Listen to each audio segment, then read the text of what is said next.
Guys, आज मैं लेके आई हूँ एक आपके लिए एक महा सीरीज जिसमें करेंगे अभी तक का complete revision class +1 and class +2 class का। And this series helpful for state and EMRS student के लिए।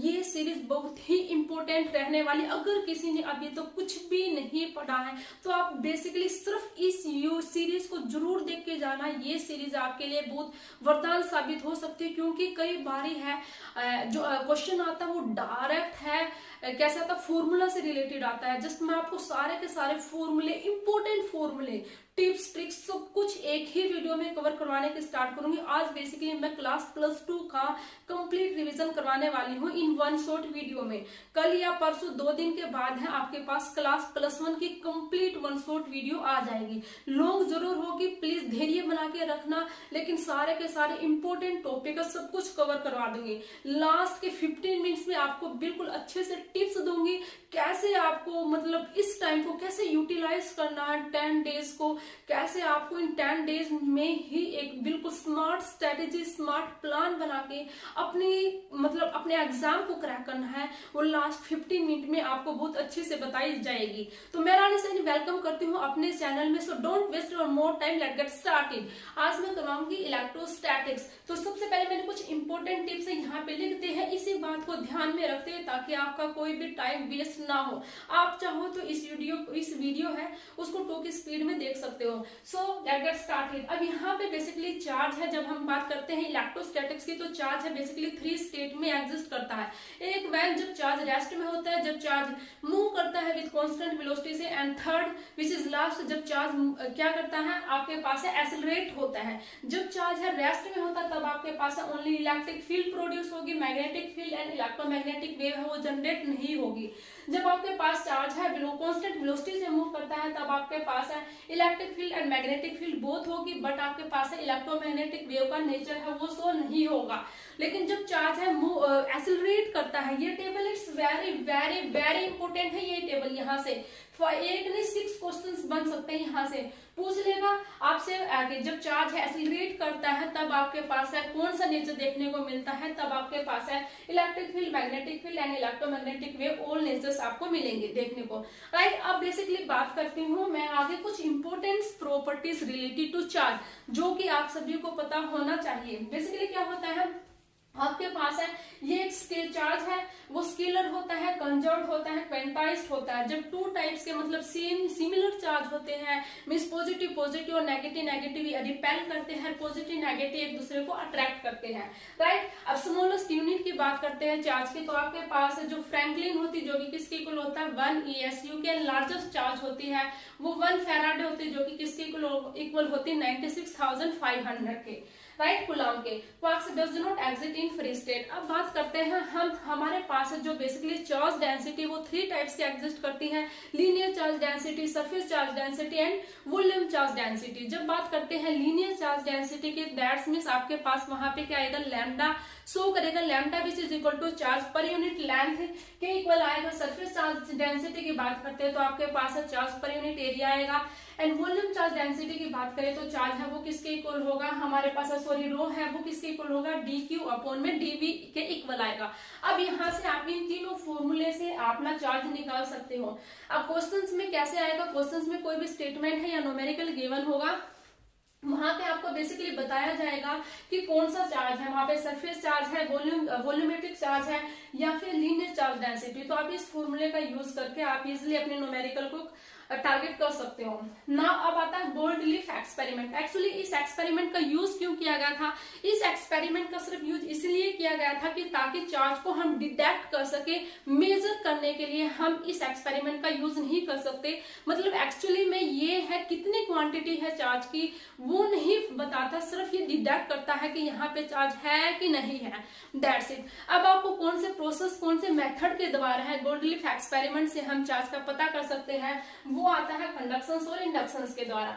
अब बात करते हैं नेक्स्ट टॉपिक है, नेक्स्ट टॉपिक आता है Coulomb's law. Coulomb's law you all know that जब 2 चार्ज के बीच में जब हम फोर्स निकालते हैं तब आपके पास है कूलम्ब्स लॉ, हम वहां पे देखते हैं तब वहां पे आपके किसके इक्वल होता है, जो फोर्स है वो किसके इक्वल होता है Q1 Q2 अपॉन में R स्क्वायर। यहाँ पे जो R है वो 2 चार्ज के बीच की डिस्टेंस है। राइट। अब यहाँ पे जब k की बात करते हैं तो k कुछ नहीं है, k आपके पास एक कांस्टेंट है जो कि जिसकी वैल्यू होती है वो या तो आप लिख सकते हो 9 × 10⁹ या फिर होती है 1/4πε0।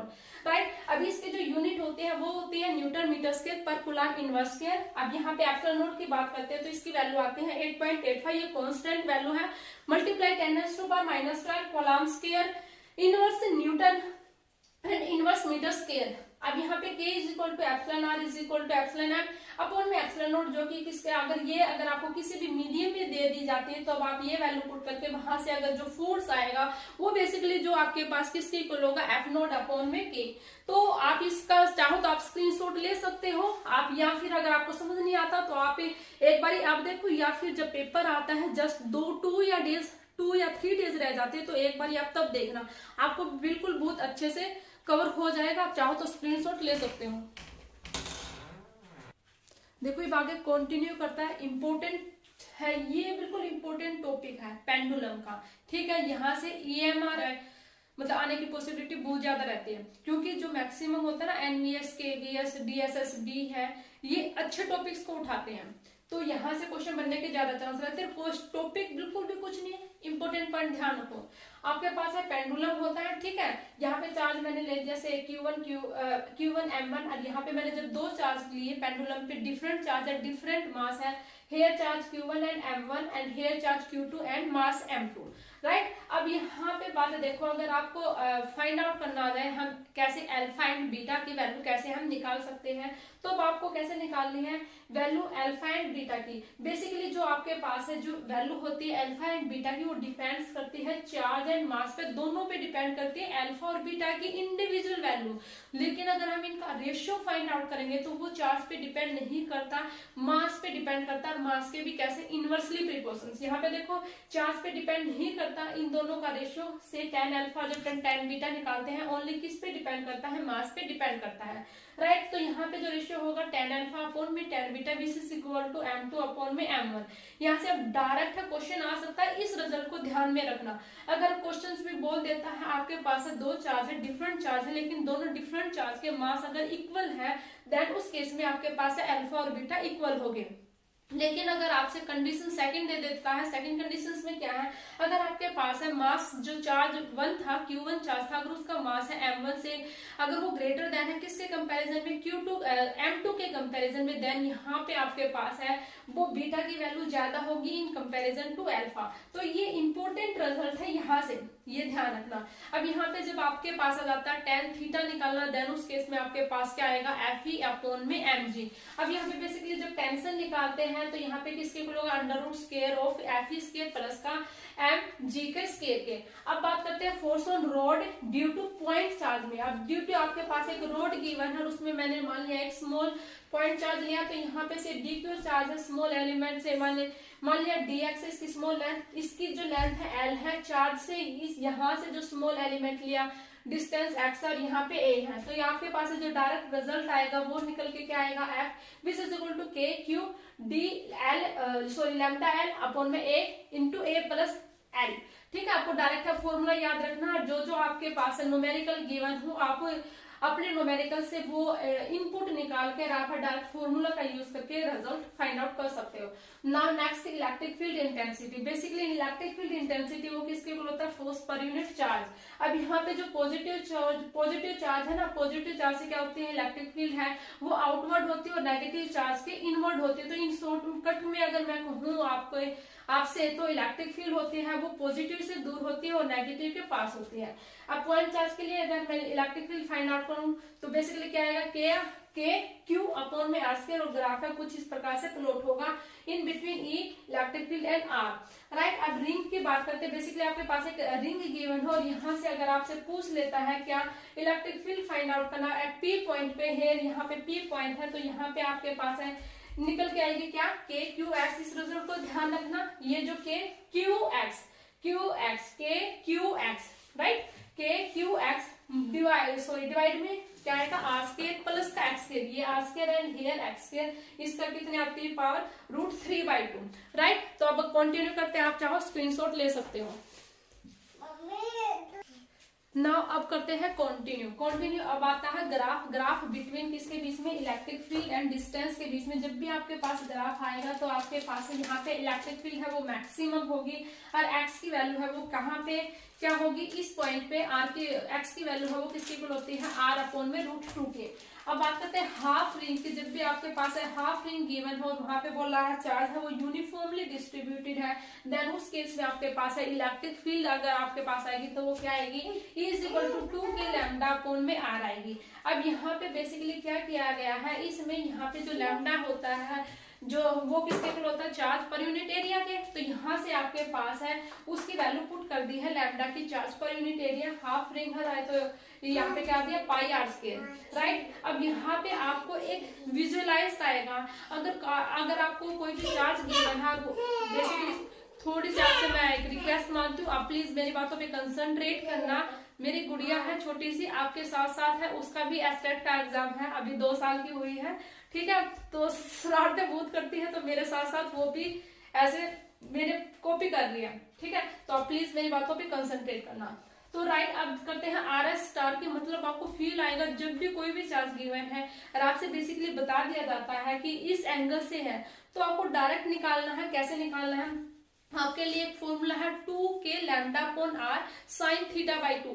आप कोई भी चार्ज हो आप है इसमें वैल्यू पुट करके निकाल सकते हैं, 2 के lambda upon R sine θ/2, right है। अब करते हैं इससे नेक्स्ट जो पॉइंट है, टॉपिक है वो क्या है, electric field due to line charge. यहाँ पे आपके पास बेसिकली लाइन चार्ज गिवन है और यहाँ पे अल्फा और बीटा, तो आपके पास जो रिजल्ट आता है इलेक्ट्रिक फील्ड का वो क्या आता है, K lambda upon R sine alpha plus sine beta I cap plus का cos alpha minus cos beta J cap, ठीक है। अब मैं यहाँ पे 2 केस को डिस्कस करती हूँ इनफाइनाइट लाइन के लिए। इनफाइनाइट लाइन की जब हम बात करते हैं तो क्या आता है आपके पास रिजल्ट इलेक्ट्रिक फील्ड होती है वो किसके इक्वल होती है, 2 के lambda upon R. And finite line के लिए at R when alpha and beta, जब अल्फा और बीटा होगी तो कोस वाले जो है वो कैंसिल हो जाएंगे, ओनली कितना आएगा, sign alpha plus sine beta. तो यहाँ पे कितना आ जाएगा, फैक्टर साइन के साथ 2 साइन अल्फा आई कैप आ जाएगा। तो बेसिकली रिजल्ट क्या आएगा, 2 के lambda upon R sine alpha i cap, right. Screenshot लो।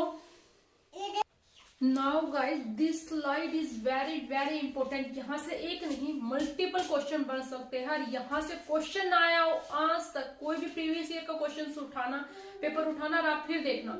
यहाँ से ये बेसिकली ये क्वेश्चंस बहुत ज्यादा इंपॉर्टेंट है। पहले मैं ये क्वेश्चन बता करवाती हूँ कैसे करते हैं। जब भी आपसे पूछ लेता है इलेक्ट्रिक फील्ड फाइंड आउट करने के लिए किस पे, एट सेंटर पे, और आपके पास कोई भी चार्ज गिवन नहीं है, तब आप कैसे फाइंड आउट करोगे। देखो बेसिकली इस चार्ज की वजह से और इस चार्ज की वजह से जो भी आएगी इक्वलेंट अपोजिट आएगी, कैंसिल हो जाएगी। यहाँ से भी इक्वलेंट अपोजिट आएगी, कैंसिल हो जाएगी। बट यहाँ पे यहाँ पे इलेक्ट्रिक फील्ड कुछ ही सेंटर पे, तो आपके पास कितने आएगी, E which is equal to KQ upon में R² आएगी, राइट। अब यहाँ से देखो क्वेश्चन यहाँ से बनता है। क्वेश्चन कैसे बनता है, क्वेश्चन है आपसे ये है आपको दे दी जाएगी, जिसमें आपसे कुछ भी पूछ लेगा, या तो आपको 3 पार्टिकल दे देगा, या आपसे 2 पार्टिकल दे देगा, या फिर आपसे 1 पार्टिकल देकर भी कोई भी कंडीशन अप्लाई करके आपसे है क्वेश्चन है वो पुट कर सकता है। क्वेश्चन से देखो ध्यान से, प्रोटॉन है, आपको proton alpha particle and neutron दिया है, उसको प्रोजेक्टेड किया गया है किसमें, इन इलेक्ट्रिक फील्ड में perpendicular to it. Then find ratio of deviations, deviations का रेशियो आपको फाइंड आउट करना है। जब यहाँ पे फर्स्ट केस है, केस क्या है, जब प्रोजेक्टेड किया जाता है विद सेम काइनेटिक एनर्जी से, मतलब किस को प्रोजेक्ट किया गया है, प्रोटॉन को, न्यूट्रॉन को और अल्फा पार्टिकल को। जब सेम स्पीड से अगर सेम काइनेटिक एनर्जी से प्रोजेक्ट किया जाता है, उस टाइम पे जो डेविएशन होता है वो किसके इक्वल होता है, डायरेक्टली आप पर चार्ज पे डिपेंड करता है। तो यहाँ पे तीनों का जो रेशियो आएगा डेविएशन का वो किसके इक्वल आएगा, 1:1:2 के इक्वल आएगा। अब बात करते हैं जब प्रोजेक्ट किया गया हम जिस सेम मोमेंटम से, तब इनका जो रेशियो आएगा वो किसके इक्वल आएगा, 1:2:8 के इक्वल आएगा। ये ध्यान रखना, इसको डायरेक्ट आपको ये पॉइंट है याद कर लेने हैं। अब बात करते हैं जब प्रोजेक्ट किया गया है तीनों पार्टिकल्स को विद सेम स्पीड से, तब आपका जो डेविएशन है वो किस पे डिपेंड करता है, चार्ज पर यूनिट मास पे डिपेंड करता है। और यहाँ से जो अब आपका रिजल्ट निकल के आएगा वो कितना आएगा, 2:1:1 निकल के आएगा। तो इसका स्क्रीनशॉट लो और इस क्वेश्चन को एक नहीं 3-4 बार ही देखना, ठीक है। यहां से जरूर क्वेश्चन आएगा, 100% श्योर है। आप देखते हैं नेक्स्ट स्लाइड। इस स्लाइड में आप इस टॉपिक को छोड़ सकते हो, लेकिन इसको मत छोड़ना। यहां से ग्राफिकल क्वेश्चन आएगा ना, देन 100% यहां से आएगा। इंपॉर्टेंट है ये, इस क्वेश्चंस को आप कहीं ना कहीं छोड़ सकते हो, ये मत छोड़ना। यहाँ से वेरी वेरी इंपॉर्टेंट क्वेश्चंस बनेंगे ग्राफ से रिलेटेड। यहाँ पे बेसिकली जब भी आपसे इलेक्ट्रिक फील्ड पूछता है एक्सियल लाइन पे या इक्वेटोरियल लाइन पे, ये क्या है, मैंने डाइपोल करवाया हम। इलेक्ट्रिक डाइपोल है, बेसिकली होता क्या है, जिसको हम P से डिनोट करते हैं, चार्ज मल्टीप्लाई में distance between two charge, right. तो यहाँ पे डायरेक्शंस होती है वो नेगेटिव टू पॉजिटिव होती है। इक्वेटोरियल लाइंस पे निकालते हैं तब आपके पास इलेक्ट्रिक फील्ड कितनी है, क्या आता है, माइनस KP अपॉन में A square plus X square whole raise to power 3/2। मतलब सेम कुछ ना कुछ रिलेटेड आप रिलेट करके देखोगे रिंग से, ये कुछ ना कुछ मैच होगा। लेकिन जब हम बात करते हैं एक्सियल लाइन पे इलेक्ट्रिक फील्ड फाइंड आउट करने की, देन आपके पास कितना आएगा, 2kpx अपॉन में A स्क्वायर माइनस का X स्क्वायर होल स्क्वायर। यहाँ पे ध्यान रखना, इक्वेटोरियल लाइन में मतलब ऐसे होता है, ठीक है, वहां पे जमा होगी, मतलब यहाँ पे पॉजिटिव साइन होगा और यहाँ पे नेगेटिव साइन आएगा, ये ध्यान रखना है।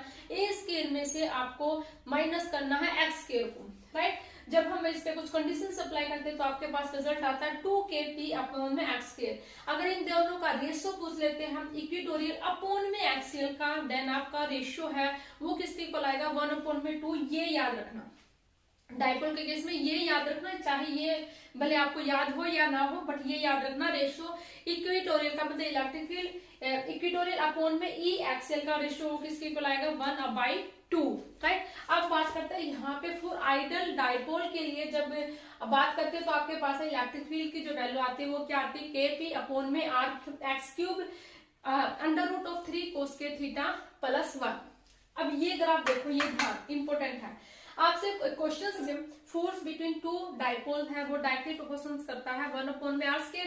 ऑब्वियसली अब यहाँ पे तो force between point charge and dipole के बीच में जब आपसे फोर्स पूछ लेता है, ये आपसे अलग अलग भी पूछ सकता है, मतलब यहाँ पे डिपेंडेंसी पूछ सकता है आर की, मतलब आपको दिया जाएगा question force between to dipole को, तो आपको डिपेंडेंसी है चार्ज की, वो अलग अलग ऑप्शन से आ सकते हैं। तब ये इसमें पूछा है डायरेक्टली प्रोपोर्शनल करता है 1/r⁴ के। सेकंड है force between point charge and dipole है, जिस डायरेक्टली प्रोपोर्शनल टू 1/r³।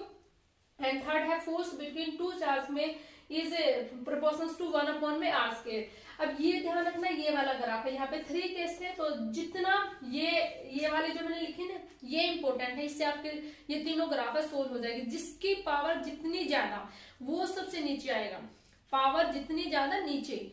अब यहाँ पे देखो किसकी पावर r⁴ की थी ना, मतलब force between to dipole, first वाले था उसकी पावर सबसे ज्यादा थी, वो सबसे नीचे, देखिए फर्स्ट वाला ये, तो यहाँ पे देखो ये सबसे नीचे है। सेकंड है, सेकंड के वाले केस में था 1/r³, ये इसी सेकंड नंबर पे, ये जिसके पास सबसे कम वो सबसे ऊपर, जिसके पास सबसे ज्यादा वो सबसे नीचे। आप कोई भी एक पॉइंट है लेके आप इसको याद रखने की कोशिश कर सकते हो, या तो आप ऐसे याद रखो पावर ज्यादा सबसे नीचे, पावर कम सबसे ऊपर, कोई भी 2 पॉइंटों में से, इन दोनों पॉइंटों में से आप एक है चूज करके याद कर सकते हो, राइट। करते हैं नेक्स्ट। ये स्लाइड भी बहुत इंपॉर्टेंट है, मैंने कहा था ना हर स्लाइड हर टॉपिक इंपॉर्टेंट टॉपिक ही कवर करवाऊंगी, क्योंकि एक्स्ट्रा करवाने का कोई भी बेनिफिट नहीं है, नहीं इतना टाइम हो, और मैं नहीं चाहती आप टाइम वेस्ट करो, राइट। आपको करना है मैक्सिमम स्कोर, अच्छे से स्कोर करना है, ये 10 डेज भी आपको बहुत अच्छे से यूटिलाइज करने हैं। अब देखो ये है, इस टेबल को बहुत अच्छे से याद कर लेना, कैसे भी करो कर लेना। क्या है, electrostatic potential energy stored in dipole in uniform electric field में दिया गया, तब आपके पास क्या होता है, या फिर मैं इसको कहूँ work done by electric field to rotate dipole के लिए आपके पास है वर्क डन का फॉर्मूला, जो कि किसके इक्वल होता है, नेगेटिव होता है ऑफ डेल यू, मतलब पोटेंशियल एनर्जी के चेंज की। अब यहाँ पे आपके पास है डाइपोल की जो स्टेट है वो कैसे दी गई है, जब थीटा है वो 0 हो, जब थीटा है 90 डिग्री हो, जब थीटा आपके पास ये एंगल गिवन है 180 डिग्री का, जब आपके पास थीटा एंगल हो। अब यहाँ ना जब थीटा इक्वल टू 0 होगा तब आपके पास है जो डाइपोल है वो इलेक्ट्रिक फील्ड के पैरेलल होगा। जब थीटा आपके पास है 90 डिग्री होगा उस केस में P perpendicular to electric field, जब theta 90 degree then P anti parallel to electric field. इस केस में टाउ है वो 0 होगा। टॉर्क यहाँ पे जो टाउ होगा वो किसके इक्वल होगा, PE के, यहाँ पे जो टाउ होगा वो 0 होगा टॉर्क। यहाँ पे अगर हम पोटेंशियल एनर्जी की बात करते हैं तो यहाँ पे मिनिमम पोटेंशियल एनर्जी है वो किसके इक्वल आएगी, माइनस का PE यहाँ पे है पोटेंशियल एनर्जी 0 आएगी इस केस में। और व्हेन जब आपके पास है थीटा 180 डिग्री है, देन उस केस में आपके पास है मैक्सिमम पोटेंशियल एनर्जी आएगी, जो कि किसके इक्वल होगी, P और E के। अब फोर्स की बात करते हैं तो फोर्स तीनों सिचुएशंस में आपके पास 0 रहने वाला है, राइट। अब देखो कंटिन्यू करते हूँ, क्या है ध्यान से देखो। यहाँ पे ये है, this slide is very important. इसमें बेसिकली मैंने कुछ इंपॉर्टेंट पॉइंट लिखे हैं, किससे related, electric flux and go related, right. अब यहाँ पे देखो इलेक्ट्रिक फ्लक्स है, मतलब क्या होता है कि how many electric field lines link for a given surface, right. तो यहाँ पे फाई है वो किसके इक्वल आएगा, E डॉट ए। यहाँ पे देखो ये इलेक्ट्रिक फील्ड और वेक्टर क्वांटिटी है, एरिया वेक्टर का मतलब क्या है कि आप कहाँ से देख रहे हो, ठीक है। ये एरिया वेक्टर हो, वेक्टर क्वांटिटी होते हैं। तो यहाँ पे इन दोनों का जो डॉट प्रोडक्ट आएगा वो क्या आएगा, E A cos थीटा आएगा।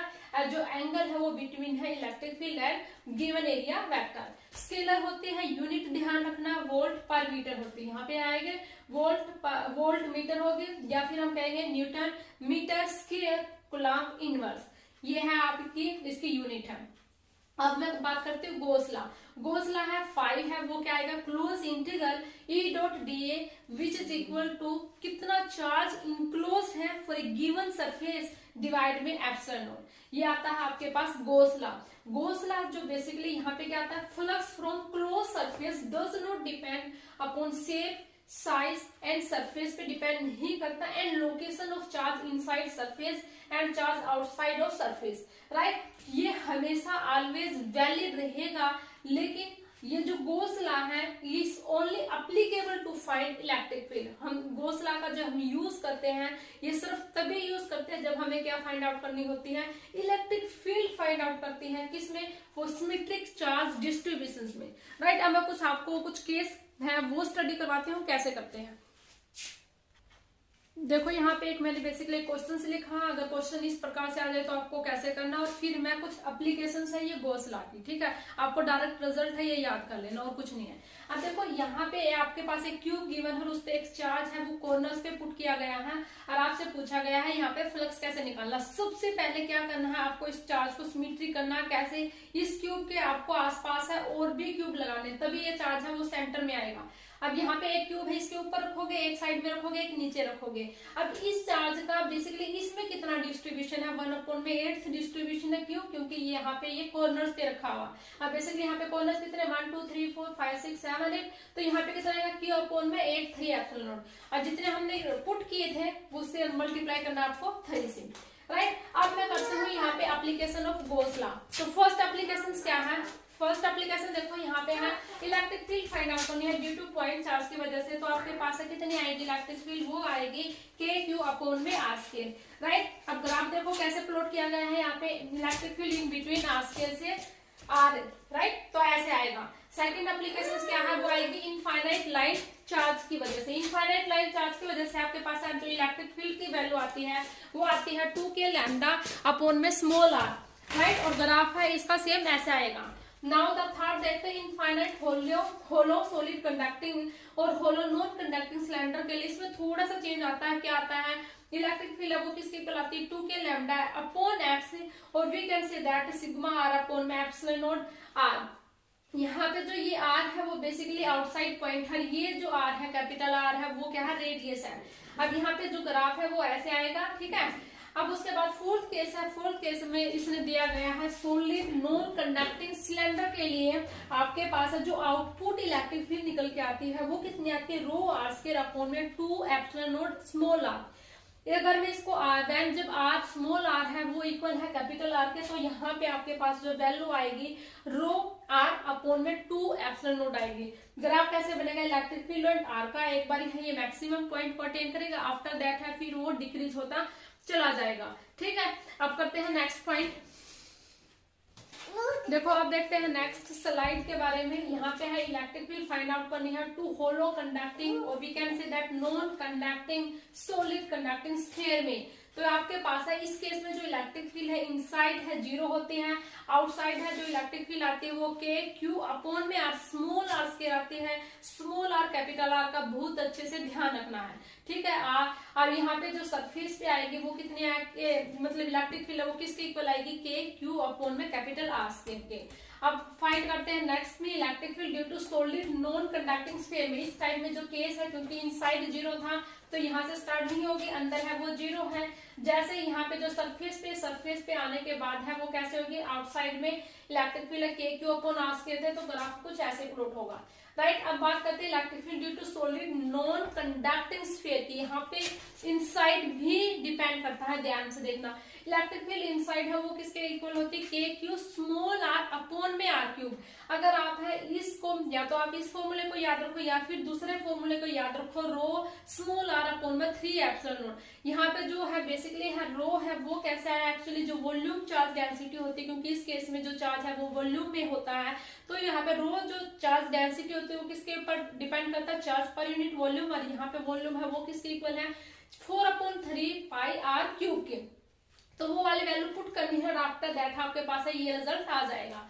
अब देखते हैं आउटसाइड और सरफेस पे क्या होती है। आउटसाइड पे सेम आएगी के क्यू अपॉन में small R square and surface पे भी क्या आएगी, के क्यू अपॉन में कैपिटल आर स्क्वायर। सिर्फ इनसाइड का डिफरेंस था, इनसाइड है होलो कंडक्टिंग की बात आ जाती है। ये ध्यान रखना है आपको कि होलो दे रखा कि non conducting solid conducting sphere है, ये बोथ आर इक्वल होते हैं, राइट। बट यहाँ पे अगर बात आ जाती है सॉलिड नॉन कंडक्टिंग स्फीयर की, ठीक है, यहाँ पे ये देखना है। अच्छा एक वहां पे था ना ये वाले में, यहाँ पे होलो है, ठीक है, यहाँ पे आपके पास सॉलिड है, तो इस चीज का ध्यान रखना है। तो इस केस में आपके पास ग्राफ है ऐसे आएगा, राइट। अब करते हैं नेक्स्ट। आप देखते हैं नेक्स्ट, ये बिल्कुल लास्ट है इलेक्ट्रोस्टैटिक्स की, उसके बाद करवाऊंगी नेक्स्ट यूनिट, ठीक है। अब देखो इसमें क्या आता है, स्पेरिकल। फर्स्ट है स्पेरिकल सेल में, मतलब आपके पास स्पेरिकल सेल हो सकता है या फिर उसको आप है होलो स्फीयर बोल सकते हैं। तो उस केस में इलेक्ट्रिक फील्ड आउटसाइड इनसाइड और सरफेस पे क्या होगी, आपके पास है इनसाइड है वो 0 होगी, आउटसाइड है के क्यू अपॉन में स्मॉल आर स्क्वायर होगी, सरफेस पे के क्यू अपॉन में कैपिटल आर स्क्वायर होगी। Electric field due to infinite large non conducting plate और सीट का केस लिया गया है यहाँ पे। इस केस में इलेक्ट्रिक फील्ड है बेसिकली वो किसकी कहलाएगी, E which is equal to sigma upon में 2 एप्सिलॉन नॉट। लेकिन अगर मैं इसको चार्ज की फॉर्म आपके पास है किसके इक्वल आएगा, चार्ज मतलब से Q अपॉन में 2a epsilon naught. Electric field due to conducting plate की वजह से आपके पास है कितना आता है, E which is equal to sigma upon में एप्सिलॉन नॉट। लेकिन अगर मैं इसको फिर दोबारा से चार्ज में रिप्रेजेंट करूंगी तो कितना आएगा, Q अपॉन में 2a एप्सिलॉन नॉट। मतलब चार्ज में दोनों की दोनों वैल्यू है वो कितनी आएगी, सेम आएंगी, राइट। अब मैंने आपको देखो, मैं इस यूनिट को बहुत लंबा भी कर सकती थी, लेकिन मैंने आपको हर एक स्लाइड है वो रिप्रेजेंट की है ताकि आपका टाइम है वो वेस्ट ना हो, ठीक है। ये टाइम है बिल्कुल कॉस्टली है, ये डायमंड टाइम है, आप इसको यूटिलाइज करो, अच्छे से यूटिलाइज करो, राइट। अब मैं कराऊंगी नेक्स्ट यूनिट, उसको भी बिल्कुल ऐसे ही शॉर्टकट होंगे, कुछ इंपॉर्टेंट पॉइंट ही लिखवाऊंगी। एक रिवीजन क्लासेस है, यू ऑल नो दैट ये रिवीजन क्लासेस है, यहाँ पे किसी भी प्रकार का कोई डिस्कस नहीं होगा किसी भी क्वेश्चंस को लेके।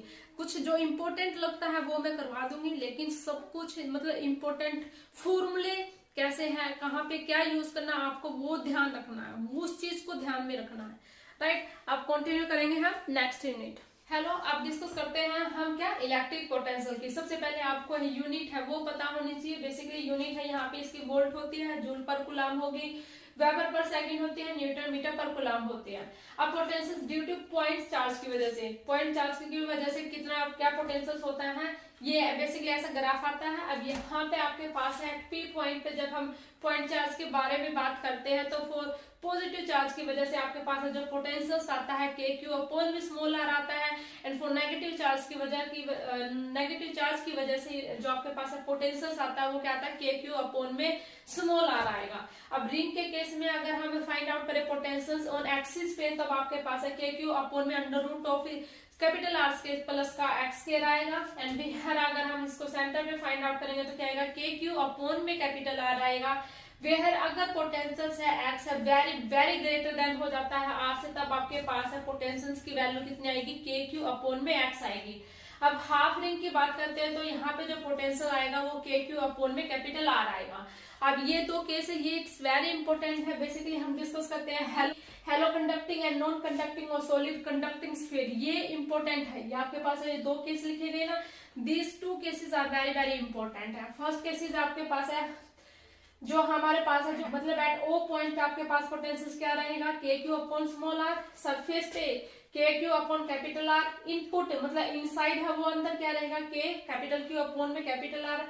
एंड यहाँ पे एट सेंटर पे आपके पास जो पोटेंशियल कितना रहेगा, के क्यू अपॉन में कैपिटल आर। मतलब ये सेंटर पे है, ये सरफेस है, ये इनसाइड है और ये एट ओ पॉइंट पे मतलब आउटसाइड है, राइट। अब सॉलिड नॉन कंडक्टिंग स्फीयर का आपके पास फाइंड आउट करेंगे तो आपके पास है एट ओ पॉइंट पे क्या आएगा, के क्यू अपॉन में स्मॉल आर आएगा। सरफेस पे के क्यू अपॉन में कैपिटल आर आएगा। इनसाइड है के क्यू अपॉन में 2r cube into 3r square minus का r स्क्वायर आएगा, small r square. And at centre पे आपके पास है 3k अपॉन में 2r आएगा। बेसिकली अगर हम ग्राफ ट्रेस करेंगे तो वो ऐसे आएगा। अब यहाँ पे डाइपोल की बात करते हैं तो एट पी पॉइंट पे जो पोटेंशियल आएगा वो kp cos थीटा अपॉन में r स्क्वायर आएगा। एक्सिस पॉइंट पे पोटेंशियल की बात करेंगे तो क्या आएगा, kp अपॉन में स्मॉल r स्क्वायर माइनस का a square. And v equatorial lines पे पोटेंशियल सब वो कितनी होती है, 0 होती है, राइट। अब नेक्स्ट टॉपिक क्या है, आपका कैपेसिटर आता है। तो अब कैपेसिटर को डील करते हैं। कैपेसिटर में बेसिकली क्या होता है, आपके पास Q is equal to CV होता है। यूनिट क्या होती है, फैराड होती है। डिपेंड्स करता है, ये साइज पे डिपेंड करता है, शेप पे डिपेंड करता है, and side medium between them. अब उसके बाद इसके कुछ इंपॉर्टेंट फॉर्मूले हैं। फोर्स का क्या होगा एंड प्रेशर कैसे निकालते हैं, एनर्जी डेंसिटी कैसे निकालते हैं वो देखते हैं। फोर्स बिटवीन द प्लेट्स के बीच में क्या आएगा, फोर्स है Q square upon 2a epsilon not.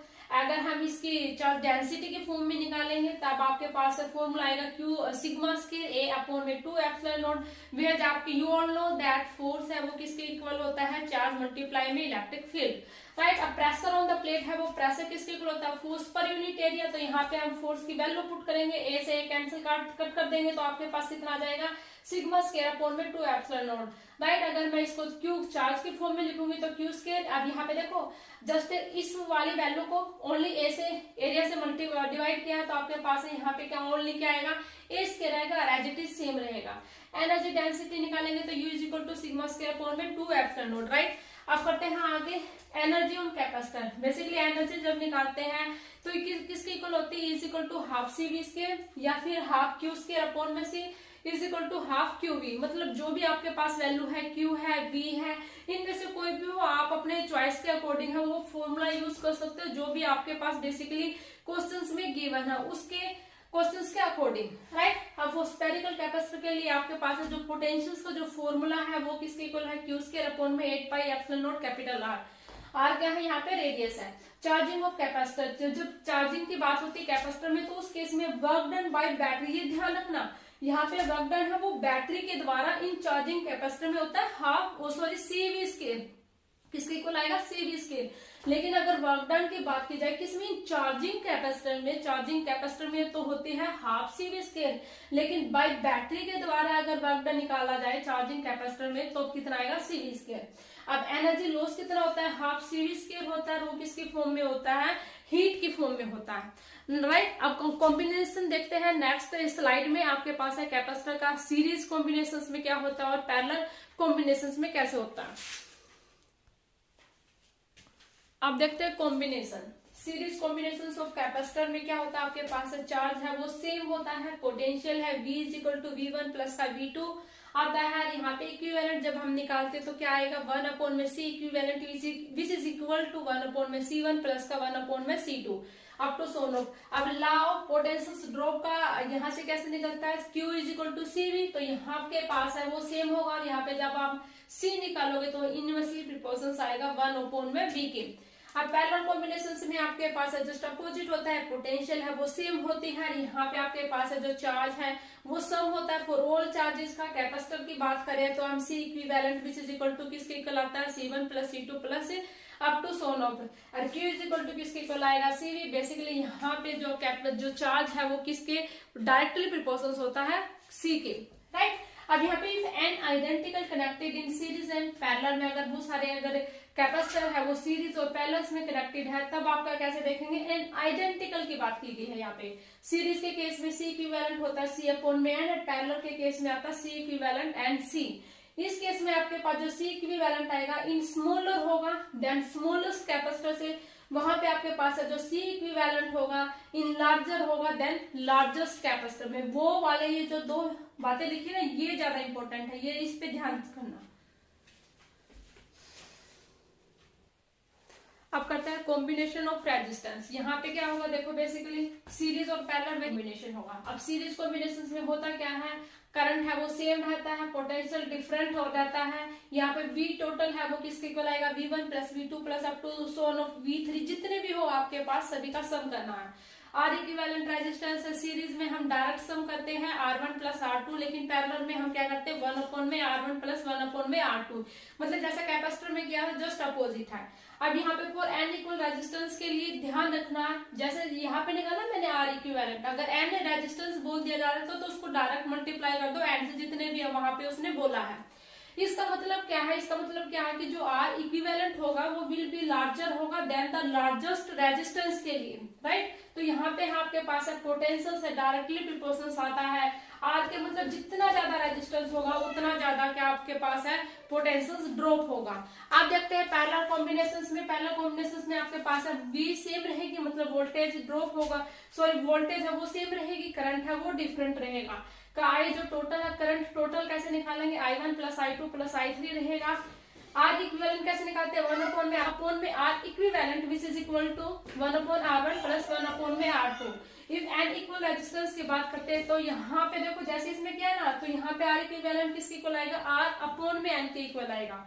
तो यहाँ पे क्या होगा, R equivalent will be smaller होगा देन स्मॉलेस्ट रेजिस्टेंस के लिए, मतलब जितना कम रेजिस्टेंस होगा उतना ज्यादा करंट होगा। इसका कहने का मतलब ये है, राइट। आप देखते हैं ये वाला टॉपिक इंपॉर्टेंट है, यहाँ से क्वेश्चन आया ही आया। आप प्रीवियस PYQ देखोगे ना एस्टेट के, तो यहाँ से एक नहीं कई बार क्वेश्चन आया हुआ है, इसलिए ये टॉपिक इंपॉर्टेंट है गैल्वेनोमीटर का। आप देखो गैल्वेनोमीटर होता क्या है, उसको यूज किया जाता है टू डिटेक्ट और मेजर स्मॉल करंट, राइट। अब उसके बाद है ये वेरी सेंसिटिव होता है, प्रोड्यूस करता है लार्ज एरर को प्रोड्यूस करता है, जी रेजिस्टेंस ऑफ गैल्वेनोमीटर होता है। अब ये एमीटर की तरह कब होगा और वोल्ट मीटर की तरह कब होगा, अब ध्यान से देखो, एज एमीटर में जब होगा तब ये, जब भी हम क्या करेंगे इसको कनेक्टेड करेंगे इन सीरीज में इन सर्किट में, small resistance connected in parallel with galvanometer. Ideal galvanometer के लिए आपको R इक्वल टू 0 होगा, बिहेव करता है जैसे सिंपल वायर के तरह ये उस केस में बिहेव करेगा। अब यहाँ पे आर एमीटर है वो कैसे निकालेंगे, जस्ट एक फॉर्मूला है यहाँ पे GS अपॉन में G प्लस S है, और S की वैल्यू किसके इक्वल होगी, G अपॉन में N माइनस 1, मतलब जितना कम रेजिस्टेंस होगा आपका परसेंटेज एरर है उतना ही कम आने वाला है, राइट। अब बताती हूँ आपके ये वोल्ट मीटर में। अब देखो नेक्स्ट क्या है, इसको वोल्ट मीटर में एज वोल्ट मीटर की तरह कब बिहेव करेगा, जब कनेक्टेड करते हैं इसको, कब पैरेलल में इन सर्किट में large resistance connected in series with galvanometer. Ideal के केस के लिए आपको है रेजिस्टेंस उसको इनफाइनाइट करना पड़ेगा, उस केस में ये बिहेव करेगा। ओपन वायर और रेस का जो फॉर्मूला होता है वो होता है S which is equal to G into N minus का 1, राइट। अब नेक्स्ट करते हैं, ये जस्ट ओनली मैं आपको फिर बता देती हूँ, जस्ट एक ये क्या है, एक मैराथन क्लास है जिसमें हम ओनली इम्पोर्टेंट फॉर्मूले ही यहाँ पे कवर करवा रही हूँ, जस्ट आपको रिवीजन चल रही है, समझ गए। आओ नेक्स्ट पॉइंट क्या है आपके पास है, magnetic field due to infinite current carrying solid cylinder का। ये दो केस जो मैंने करवाया ना, 2 या 3 केस है, इनको इम्पोर्टेंट देखना, ये इम्पोर्टेंट है। और दूसरी बात है ये वाला question it's very very very important है, यहाँ से स्टेट में भी क्वेश्चन आए हुए हैं। अगर आप PYQ को अगर आप विजुअलाइज करोगे या अगर आप देखते हो तो समझ गए, तो यहाँ से क्वेश्चन आता ही आता है। सुनो बेटा एक मिनट, तो अब देखो क्वेश्चंस कैसे हैं, पहले सबसे पहले इसका रिजल्ट बताती हूँ। इनकी जो आउटपुट वैल्यू है, इनपुट वैल्यू और सरफेस पे क्या होगी, जब करते हैं बात सॉलिड सिलेंडर की, तो यहाँ पे हम इनपुट फाइंड आउट करेंगे, यहाँ पे अगर मेरे को आउटपुट फाइंड आउट करनी है, और यहाँ पे अगर मेरे को सरफेस पे मैग्नेटिक फील्ड फाइंड आउट करनी है, तब आपके पास रिजल्ट क्या आएगा। देखो बेसिकली जो आपके पास है आउटपुट में मैग्नेटिक फील्ड की वैल्यू आएगी वो क्या आएगी, म्यू नॉट आई अपॉन में 2 पाई आर, इनसाइड है mu not I small r upon में 2 pi capital R square, and surface पे मैग्नेटिक फील्ड की वैल्यू आएगी वो आएगी म्यू नॉट आई अपॉन में 2 पाई कैपिटल आर। राइट, अब बात करते हो यहाँ पे सोलेनोइड की, ये वाला टॉपिक है, ये भी इम्पोर्टेंट है। सोलेनोइड की बेसिकली आपके पास 2 केस आते हैं, जब कब, एक तो जब फाइनाइट सोलेनोइड होता है और एक जब इनफाइनाइट सोलेनोइड की बात करते हैं। फाइनाइट सोलेनोइड में बी की वैल्यू आती है mu not n I upon में 2 साइन अल्फा प्लस का साइन बीटा आती है। यहाँ पे आपके पास है, आप यहाँ पे 2 वैल्यू निकाले, आप बी एंड पे भी निकाल सकते हो, एक सी पॉइंट पे म्यू नॉट एन आई, मतलब बी एंड पे आपके पास आएगी mu not n I upon में 2। जब हम इनफाइनाइट सोलेनोइड की बात करते हैं देन उस केस में आती है mu not n I which is equal to mu not capital N I upon में एल। वह जो स्मॉल एन होता है वो आता है turns per unit length, capital N है वो होता है बेसिकली टोटल टाइम, और कैपिटल एल आता है वो आता है टोटल लेंथ। राइट, अब यहाँ पे मैग्नेटिक फोर्स जिसको मैं कह रही थी, इट्स वेरी वेरी इंपॉर्टेंट, यहाँ पे PYQ भी आया हुआ है एस्टेट में, आप प्लीज देखना। अब ये है यहाँ पे कैसे फाइंड आउट करेंगे, मैग्नेटिक फोर्स है वो किसके इक्वल होगा, F which is equal to Q V B sine theta. यहाँ पे अगर क्रॉस प्रोडक्ट में देखते हैं तो F is equal to Q V cross का बी। राइट,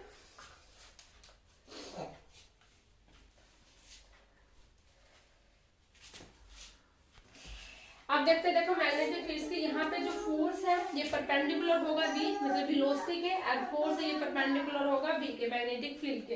अब ओनली डायरेक्शंस विल चेंज होगी, डायरेक्शन सिर्फ चेंज होगी, बट आपकी स्पीड है वो विल रिमेन्स कांस्टेंट। ये आप बात ध्यान रखना, सिर्फ डायरेक्शन चेंज होती है, स्पीड है वो कांस्टेंट रहती है। इसी टॉपिक से रिलेटेड है, काइनेटिक एनर्जी कांस्टेंट रहेगी, वर्क डन है वो 0 रहेगा, और पावर है हम निकालेंगे वो भी क्या आएगी, 0 आएगी। ये 3-4 बातें जो मैंने लिखी है ना, directions will change, speed remains constant, kinetic energy constant, work done 0, power 0, ये यहाँ से कॉन्सेप्चुअल क्वेश्चन आ जाता है स्टेटमेंट से जस्ट रिगार्डिंग, और जस्ट 1 सेकंड का क्वेश्चन होता है।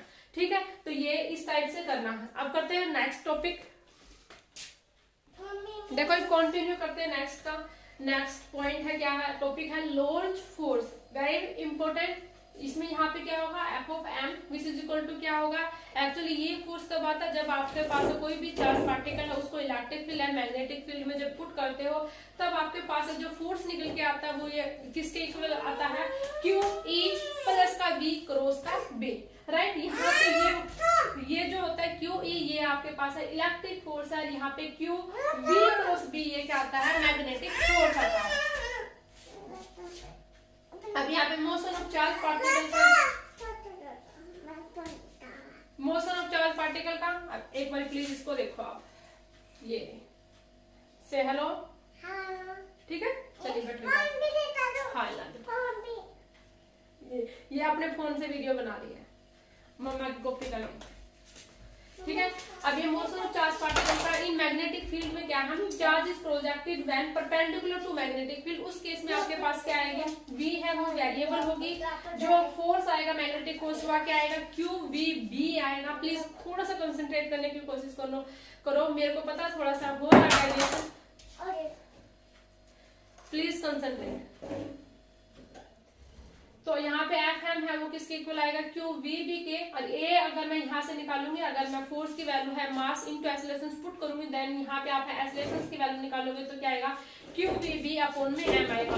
अब जैसे क्वेश्चंस में स्टेटमेंट है दी गई है, उस स्टेटमेंट के अकॉर्डिंग आप वो फॉर्मूला पुट कर सकते हो और अपने क्वेश्चंस को आप है रिजल्ट निकाल सकते हो। When the charge is projected किया जाता है पैरेलल टू मैग्नेटिक फील्ड, उस केस में आपके पास है फोर्स से एक्सेलरेशन तो है ये 0 आ जाती है, बट आपके पास है वेलोसिटी है वो क्या रहती है, कांस्टेंट रहती है। अब रेडियस ऑफ सर्कुलर पाथ है, इसमें आपके पास क्या होगा, क्या निकालने, जब आपको रेडियस निकालनी है तो यहाँ पे रेडियस किसके इक्वल आएगी, एम वी अपॉन में क्यू बी। ये 3-4 जो फॉर्मूले लिखे इट्स वेरी वेरी इंपॉर्टेंट है। आर है वो किसके इक्वल आएगा, एम वी अपॉन में क्यू बी। एम वी क्या है, मोमेंटम है पी विच इज अपॉन में क्यू बी। अब यहाँ पे पी को जब मैं निकालूंगी in the form of kinetic energy तो क्या आएगा, under root of 2m kinetic energy upon में क्यू बी। अगर मैं इसको यहाँ पे देखती हूँ चार्ज के फॉर्म में, देन आपके पास निकल के आएगा under root of 2m Q B upon में Q B. Right. Time period निकालना है, time taken to complete 1 rotation. T does not depend upon speed, T है वो स्पीड पे डिपेंड नहीं करता है। और कब निकालते हैं हम टाइम, जब आपके पास कंप्लीट 1 रोटेशन हो जाता है। देन आपके पास जो टी टाइम पीरियड है वो किसके इक्वल आएगा, 2 पाई एम अपॉन में क्यू बी। फ्रीक्वेंसी निकालनी है, देन आपके पास कितना आएगा, क्यू बी अपॉन में 2 पाई एम। वेलोसिटी सिलेक्टर में जस्ट आपको ये याद रखना V which is equal to E upon में बी, दैट्स इट। और कुछ भी आपको याद नहीं रखना है किसमें, इन वेलोसिटी सिलेक्टर में, राइट। ये याद रखना है आपको, आप इसका स्क्रीनशॉट ले सकते हो। हेलो गाइस, तो अब कंटिन्यू करते हैं हम magnetic effect of electric current. अब ये 3rd यूनिट है, ये स्टार्ट करते हैं। इसमें भी कुछ इंपॉर्टेंट टॉपिक है, बहुत ही कुछ टॉपिक तो ऐसे जो वेरी वेरी इंपॉर्टेंट है, आपको बिल्कुल भी स्किप नहीं करने। और इसमें कुछ टिप्स भी, ठीक है, आप मतलब जो क्वेश्चन है ना, जो 5-6 मिनट के होते हैं, आप उन क्वेश्चनों को आप 1 मिनट में निकाल सकते हो। कुछ ऐसे फॉर्मूले आपको बताऊंगे, ठीक है, शॉर्टकट मेथड ऐसे बताऊंगे इस यूनिट में। और ये यूनिट है रियलिटी में ज्यादा इंपॉर्टेंट है, ठीक है। अब करते हैं नेक्स्ट। इसमें क्या है, सबसे पहले हम देखते हैं बायोट-सैवर्ट्स लॉ। बायोट-सैवर्ट्स लॉ में आपको पता है dB which is equal to mu not upon में 4 pi I dl sine theta upon में आर स्क्वायर के इक्वल होता है, राइट। यहाँ पे आपके पास जो म्यू नॉट अपॉन में 4 पाई है वो बेसिकली एक कांस्टेंट क्वांटिटी है, आपको पता होनी चाहिए। उसकी वैल्यू है 10⁻⁻7 के इक्वल होते हैं। आफ्टर दैट है 1 टेस्ला, जो कि वेरी इंपॉर्टेंट है। You all know that 1 tesla which is equal to 10⁻⁴ gauss के इक्वल होता है। यूनिट की बात करें तो 1 weber per metre inverse square के इक्वल आएगा, राइट। अब करते हैं magnetic field due to straight wire की वजह से मैग्नेटिक फील्ड अगर हमें फाइंड आउट करनी आ जाए तो कैसे निकालेंगे। सबसे पहले आपको पता होना चाहिए बी, जस्ट एक फॉर्मूले है, ये फॉर्मूले तो आपको पता होने चाहिए। B which is equal to mu not I upon में 4 pi R into sine alpha plus का साइन बीटा।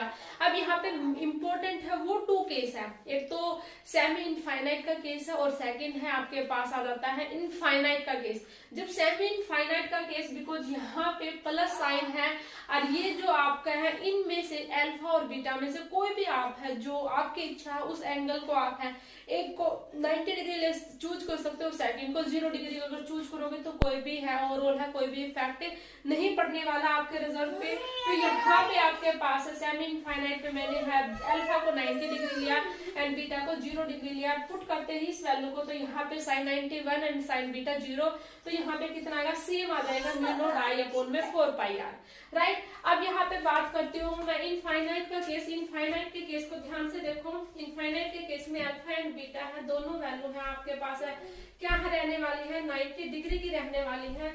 तो यहाँ पे साइन 90 है, दोनों केस में है वो 1 आएगा और हम उन दोनों को ऐड करेंगे तो 2 का फैक्टर है एक्स्ट्रा आएगा, तो यहाँ पे मैं 2 के फैक्टर से मल्टीप्लाई कर दूंगी, बस इतना सा डिफरेंस है।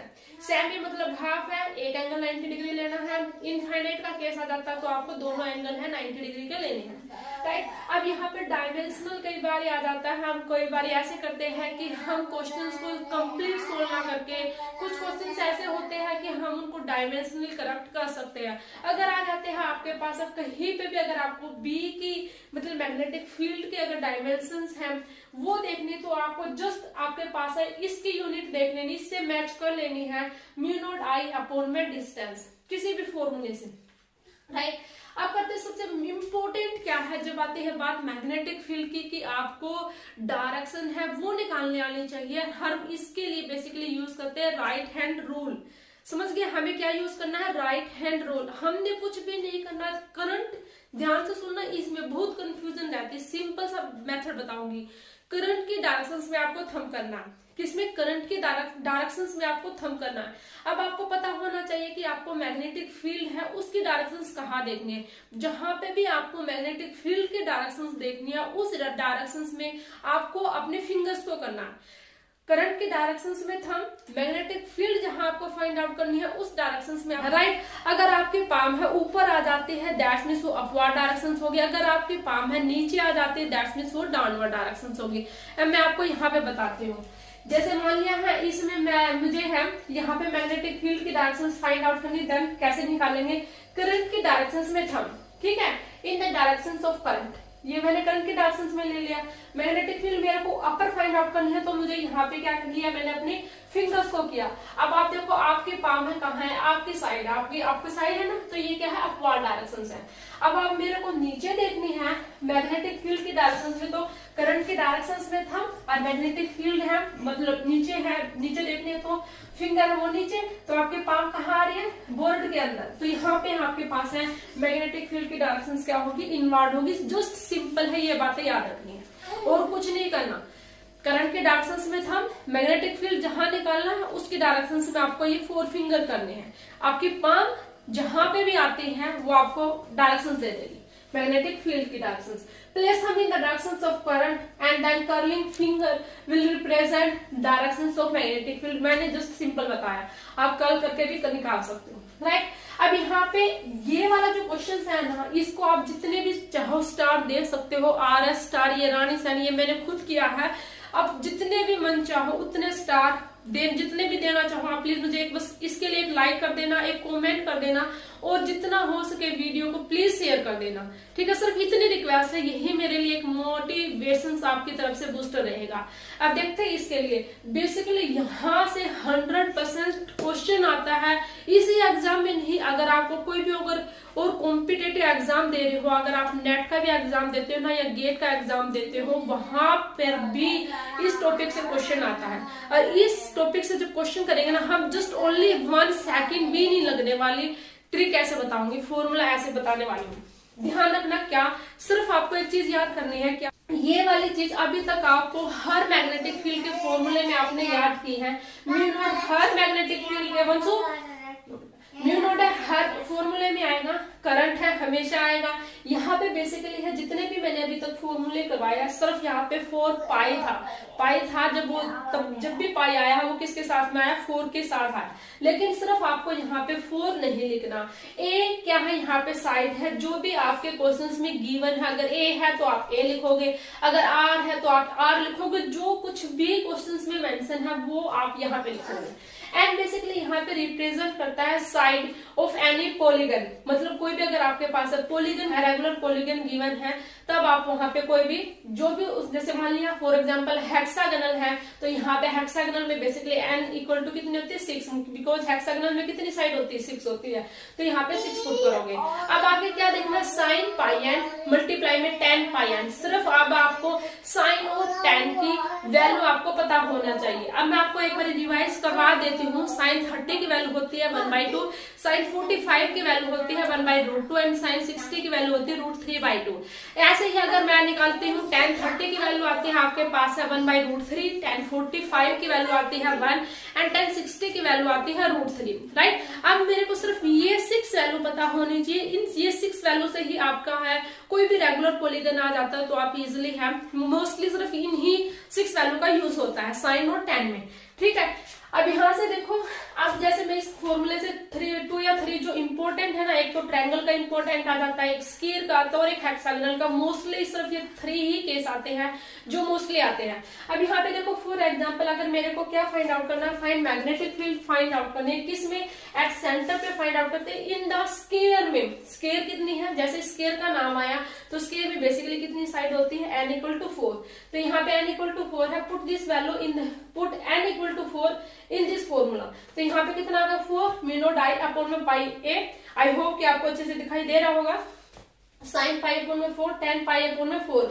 अब मैं आपको देखो दोबारा लिख देती हूँ, यहाँ से कितना आएगा, यहाँ से आएगा बेसिकली आपके पास है 4 म्यू नॉट आई अपॉन में pi A and sine pi upon में 4 की वैल्यू कितनी आती है 1/√2 एंड tan पाई/4 की वैल्यू आती है 1। अब 4 को बेसिकली मैं क्या लिखूंगी, 2 क्रॉस में 2, तो यहाँ पे बेसिकली आपके पास है आंसर कितना आ जाता है 2√2 म्यू नॉट आई अपॉन में pi A. This is our right answer. अब देखो नेक्स्ट है हेक्सागोनल। हेक्सागोनल के केस में n की वैल्यू कितनी होती है 6, तो n की वैल्यू आपको 6 पुट करनी है। यहाँ पे 6 पुट की, साइन पाई अपॉन में 6, tan पाई अपॉन में 6। साइन पाई अपॉन में 6 की वैल्यू कितनी होती है 30, तो साइन 30 की वैल्यू कितनी आएगी 1/2, tan 30 की वैल्यू कितनी आती है 1/√3, तो कट करोगे तो आपके पास आंसर कितना आएगा √3 म्यू नॉट आई अपॉन में पाई ए। अब आता है ट्रायंगल का केस, n = 3 होता है जिसमें ट्रायंगल के केस में, तो तो उसमें कितना आएगा, यहाँ पे n की वैल्यू प्लेस पे 3 पुट करना है, sin पाई अपॉन में 3 होता है 60, जिसकी वैल्यू होती है √3/2 एंड tan 60 की वैल्यू आती है √3। तो put all this value in this formula, you will get the answer. Now यहाँ पे देखो 3 mu not I into pi a, और यहाँ पे मल्टीप्लाई √3/2 √3, तो √3 3 और 3 3 9, तो यहाँ पे क्या आएगा 9 म्यू नॉट I अपॉन में पाई a। ये आपके पास आ गया answer. This is our right answer. I hope कि आप इसको स्क्रीनशॉट ले सकते हैं। आप करते हैं नेक्स्ट। देखो कंटिन्यू करते हैं नेक्स्ट। आपके पास टॉपिक क्या आता है इसमें, magnetic field on the axis of A current carrying loop. अगर आपको एक एक्सिस पे मैग्नेटिक फील्ड फाइंड आउट करना है करंट कैरिंग लूप में, तब आपको कैसे फाइंड आउट करनी है। यहाँ पे आपके पास फॉर्मूला है B axis mu not I R square upon में 2 इंटू एक्स स्केयर प्लस का R square whole raise to power 3/2, right. अब यहाँ पे सर्कुलर बात अगर करें तो उसमें जो मैग्नेटिक फील्ड फाइंड आउट करनी है एट सेंटर पे, तब क्या आएगी म्यू नॉट I अपॉन में 2r आएगी। सेमी सर्कुलर लूप में जस्ट इसका हाफ आएगा, म्यू नॉट I अपॉन में 4r आएगा। लेकिन अगर आपको एक जनरलाइज फॉर्मूला मैं आपको बताऊं, बिल्कुल सिंपल फॉर्मूला, कोई भी एंगल गिवन हो, किसी भी लूप की बात गिवन हो, तब आप डायरेक्ट है एक फॉर्मूला यूज कर सकते हो, म्यू नॉट I अपॉन में 2r मल्टीप्लाई, यहाँ पे मल्टीप्लाई में आएगा थीटा अपॉन में 2 पाई। कोई भी अगर आपके पास है एंगल गिवन है, जस्ट आपको एंगल पुट करना है, और इस फॉर्मूले से आप जो भी आपके पास क्वेश्चंस हैं वो आप इजिली फाइंड आउट कर सकते हो, इजिली निकाल सकते हो। अब यहाँ पे आपके पास है, इसमें दिया गया है करंट की डायरेक्शन से एंटी क्लॉकवाइज है, तब आपके पास है मैग्नेटिक फील्ड है इसमें आउटवर्ड होगी। जब आपके पास है करंट की डायरेक्शन से वो क्लॉकवाइज है, तब आपके पास है क्या होगी, मैग्नेटिक फील्ड है वो क्या होगी, इनवर्ड होगी, राइट। अब यहाँ पे आप सर्कुलर लॉ है ये देते हैं always valid for all types of current, ये हमेशा ऑल टाइप्स ऑफ करंट पे वैलिड रहेगा। इसके जो फॉर्मूला है वो आएगा आपके पास है close integral over b dot dl is equal to mu not I। Magnetic field due to infinite current hollow cylinder के केस में इनसाइड अगर फाइंड आउट करेंगे तो मैग्नेटिक फील्ड है वो 0 आएगी, लेकिन अगर outside magnetic field find out करेंगे तो वो कितने आएगी, म्यू नॉट I अपॉन में 2 पाई r। बेसिकली अगर आपको ग्राफ है वो इस प्रकार से ट्रेस होगा, इनसाइड है वो 0 आएगी, लेकिन आउटसाइड है वो है डिस्टेंस के साथ है वो डिक्रीज होती चली जाएगी, बिकॉज यहाँ पे मैग्नेटिक फील्ड है वो इनवर्सली प्रोपोर्शनल है r के, राइट। नाउ नेक्स्ट पॉइंट क्या है आपके पास है, magnetic field due to infinite current carrying solid cylinder का। ये दो केस जो मैंने करवाया ना, 2 या 3 केस है, इनको इम्पोर्टेंट देखना, ये इम्पोर्टेंट है। और दूसरी बात है ये वाला question it's very very very important है, यहाँ से स्टेट में भी क्वेश्चन आए हुए हैं। अगर आप PYQ को अगर आप विजुअलाइज करोगे या अगर आप देखते हो तो समझ गए, तो यहाँ से क्वेश्चन आता ही आता है। सुनो बेटा एक मिनट। तो अब देखो क्वेश्चंस कैसे हैं, पहले सबसे पहले इसका रिजल्ट बताती हूँ। इनकी जो आउटपुट वैल्यू है, इनपुट वैल्यू और सरफेस पे क्या होगी जब करते हैं बात सॉलिड सिलेंडर की। तो यहाँ पे हम इनपुट फाइंड आउट करेंगे, यहाँ पे अगर मेरे को फाइंड आउट करनी है, और यहाँ पे अगर मेरे को सरफेस पे मैग्नेटिक फील्ड फाइंड आउट करनी है, तब आपके पास रिजल्ट क्या आएगा। देखो बेसिकली जो आपके पास है आउटपुट में मैग्नेटिक फील्ड की वैल्यू आएगी वो क्या आएगी, म्यू नॉट I अपॉन में 2 पाई r। इनसाइड है mu not I small r upon में 2 pi capital R square, and surface पे मैग्नेटिक फील्ड की वैल्यू आएगी वो आएगी म्यू नॉट I अपॉन में 2 पाई कैपिटल R, राइट। अब बात करते हो यहाँ पर सोलेनोइड की, ये वाला टॉपिक है, ये भी इम्पोर्टेंट है। सोलेनोइड की बेसिकली आपके पास 2 केस आते हैं, जब कब, एक तो जब फाइनाइट सोलेनोइड होता है और एक जब इनफाइनाइट सोलेनोइड की बात करते हैं।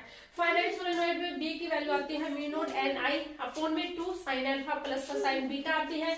यहाँ पे आपके पास है, आप यहाँ पे 2 वैल्यू निकाले, आप B एंड पे भी निकाल सकते हो, C पॉइंट पे म्यू नॉट Ni, मतलब B एंड पे आपके पास आएगी म्यू नॉट Ni अपॉन में 2।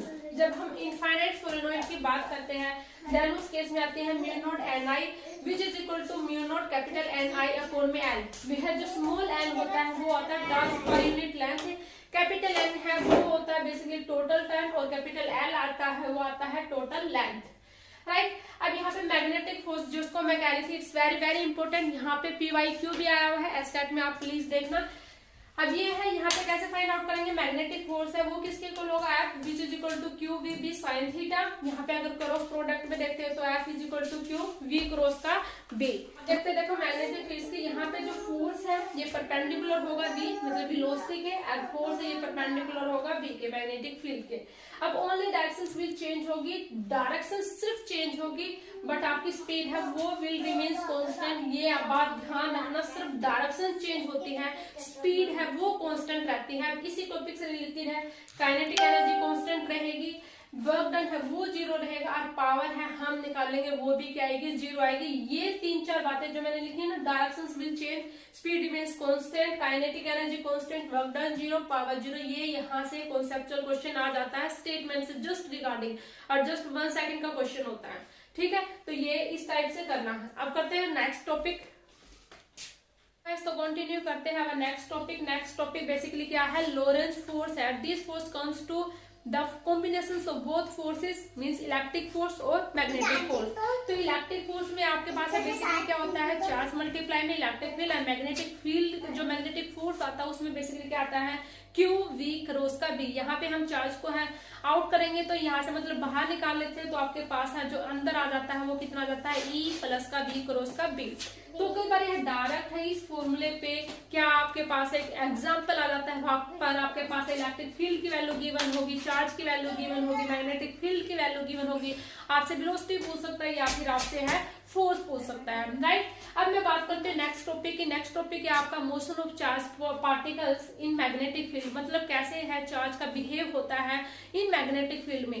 अब यहाँ पे बात करते हैं, यहाँ पे बेसिकली 2 केस है वो ज्यादा इंपॉर्टेंट है। फर्स्ट केस है, अगर उस फर्स्ट केस में क्या है, जब हम चार्ज को प्रोजेक्ट करते हैं किसमें, परपेंडिकुलर टू मैग्नेटिक फील्ड, मतलब अगर आपके पास है मैग्नेटिक फील्ड के परपेंडिकुलर है चार्ज को प्रोजेक्ट करना चाहिए। यहाँ पे आपको ध्यान क्या रखना, जब मैग्नेटिक फील्ड की बात हुई है तो बेसिकली यहाँ पे है ओनली जो फोर्स जनरेट होगा वो ड्यू टू मैग्नेटिक फील्ड की वजह से होगा, जो कि किसके इक्वल आएगा, we B.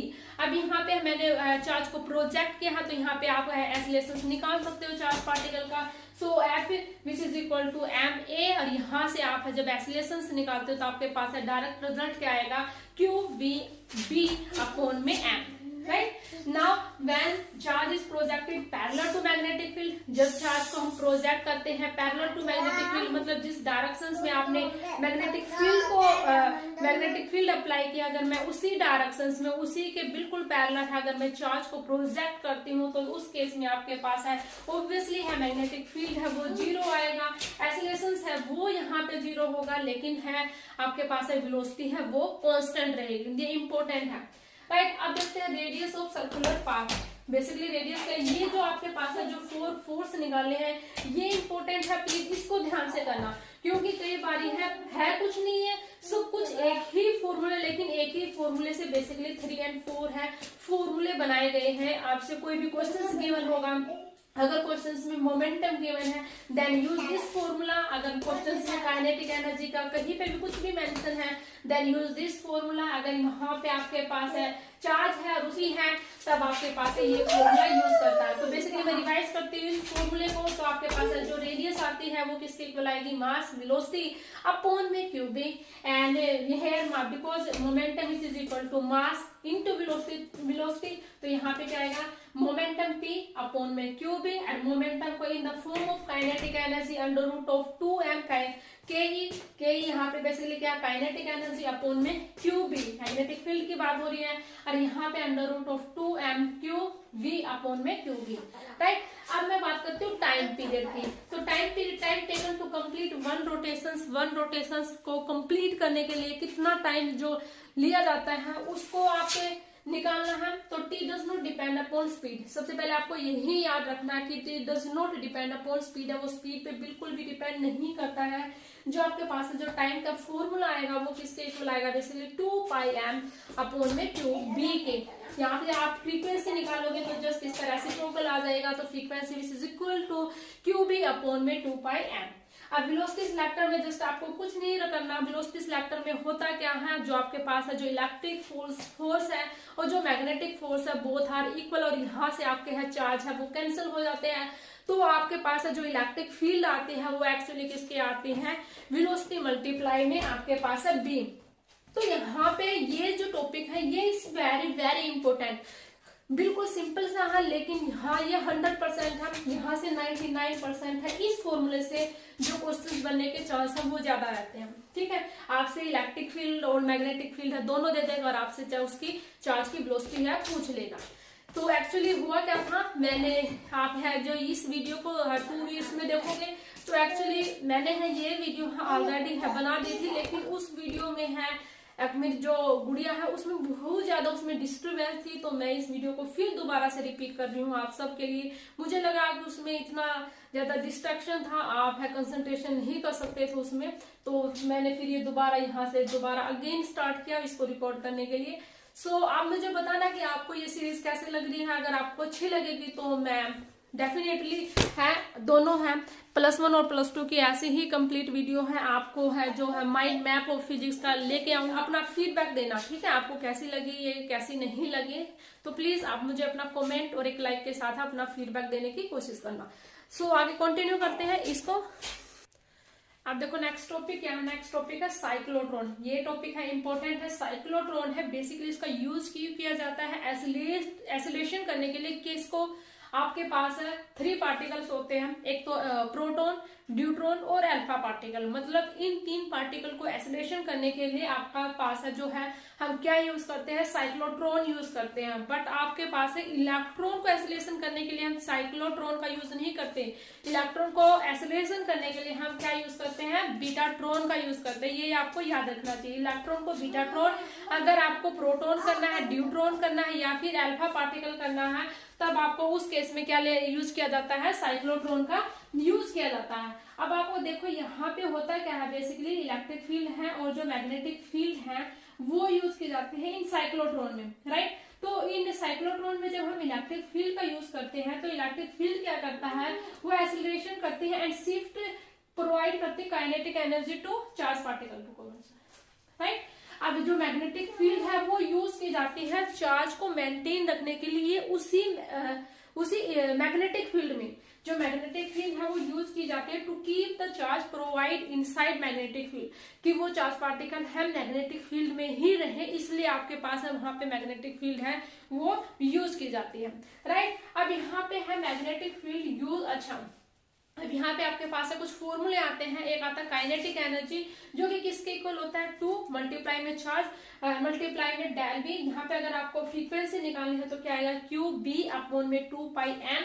And kinetic energy निकालते हैं तो half Q square B square capital R square और एम। अब ये वाला जो फॉर्मूला है कैसे निकालते हैं, यहाँ से निकालते हैं, राइट। क्या हुआ, अच्छा ये यहाँ से देखो एम बी स्केयर अपॉन में आर, इसको है हम इस फॉर्म में कैसे निकालेंगे, तो यहाँ पे बी से है बी कैंसिल हो जाएगा, तो यहाँ से क्या बचा, एम बी आया, ठीक है। अब यहाँ पे है मुझे बेसिकली यहाँ पे क्या स्केयर करना है, या फिर आप है इसको ही एम से मल्टीप्लाई कर दो और एम से डिवाइड करोगे तो यहाँ पे स्केयर आ जाएगा और यहाँ पे आ जाएगा। अब इन दोनों का स्केयर करके आप है डायरेक्ट है इस फॉर्मूले को यहाँ से निकाल सकते हो, राइट। अब करते हैं गायरो मैग्नेटिक रेशियो। ये जो रेशियो है इंपॉर्टेंट है, डायरेक्ट यहाँ से रिजल्ट आता है। और जो ये रेशियो होता है ना, ये रेशियो होता है मैग्नेटिक मोमेंट का एंड एंगुलर मोमेंट का रेशियो होता है। गायरो मैग्नेटिक जो रेशियो आता है ये किसका होता है, basically ratio of magnetic moment and angular momentum का। तो यहाँ पे आता है एम अपॉन में L which is equal to E upon में 2 मास ऑफ इलेक्ट्रॉन। ये आपके पास है डायरेक्ट रिजल्ट आता है। अब आता है टॉर्क। टॉर्क है टाउ है वो किसके इक्वल होता है, एम मल्टी एम क्रॉस में बी, तो यहाँ पे आएगा एम बी साइन थीटा। अच्छा ये जो टाउ है ये परपेंडिकुलर होता है किसके, मैग्नेटिक मोमेंट के एंड मैग्नेटिक फील्ड के। तो यहाँ पे है जो आपके पास है जो ये एंगल होता है, जो थीटा एंगल है वो बिटवीन होता है magnetic moment and magnetic field के, B I N A sine theta.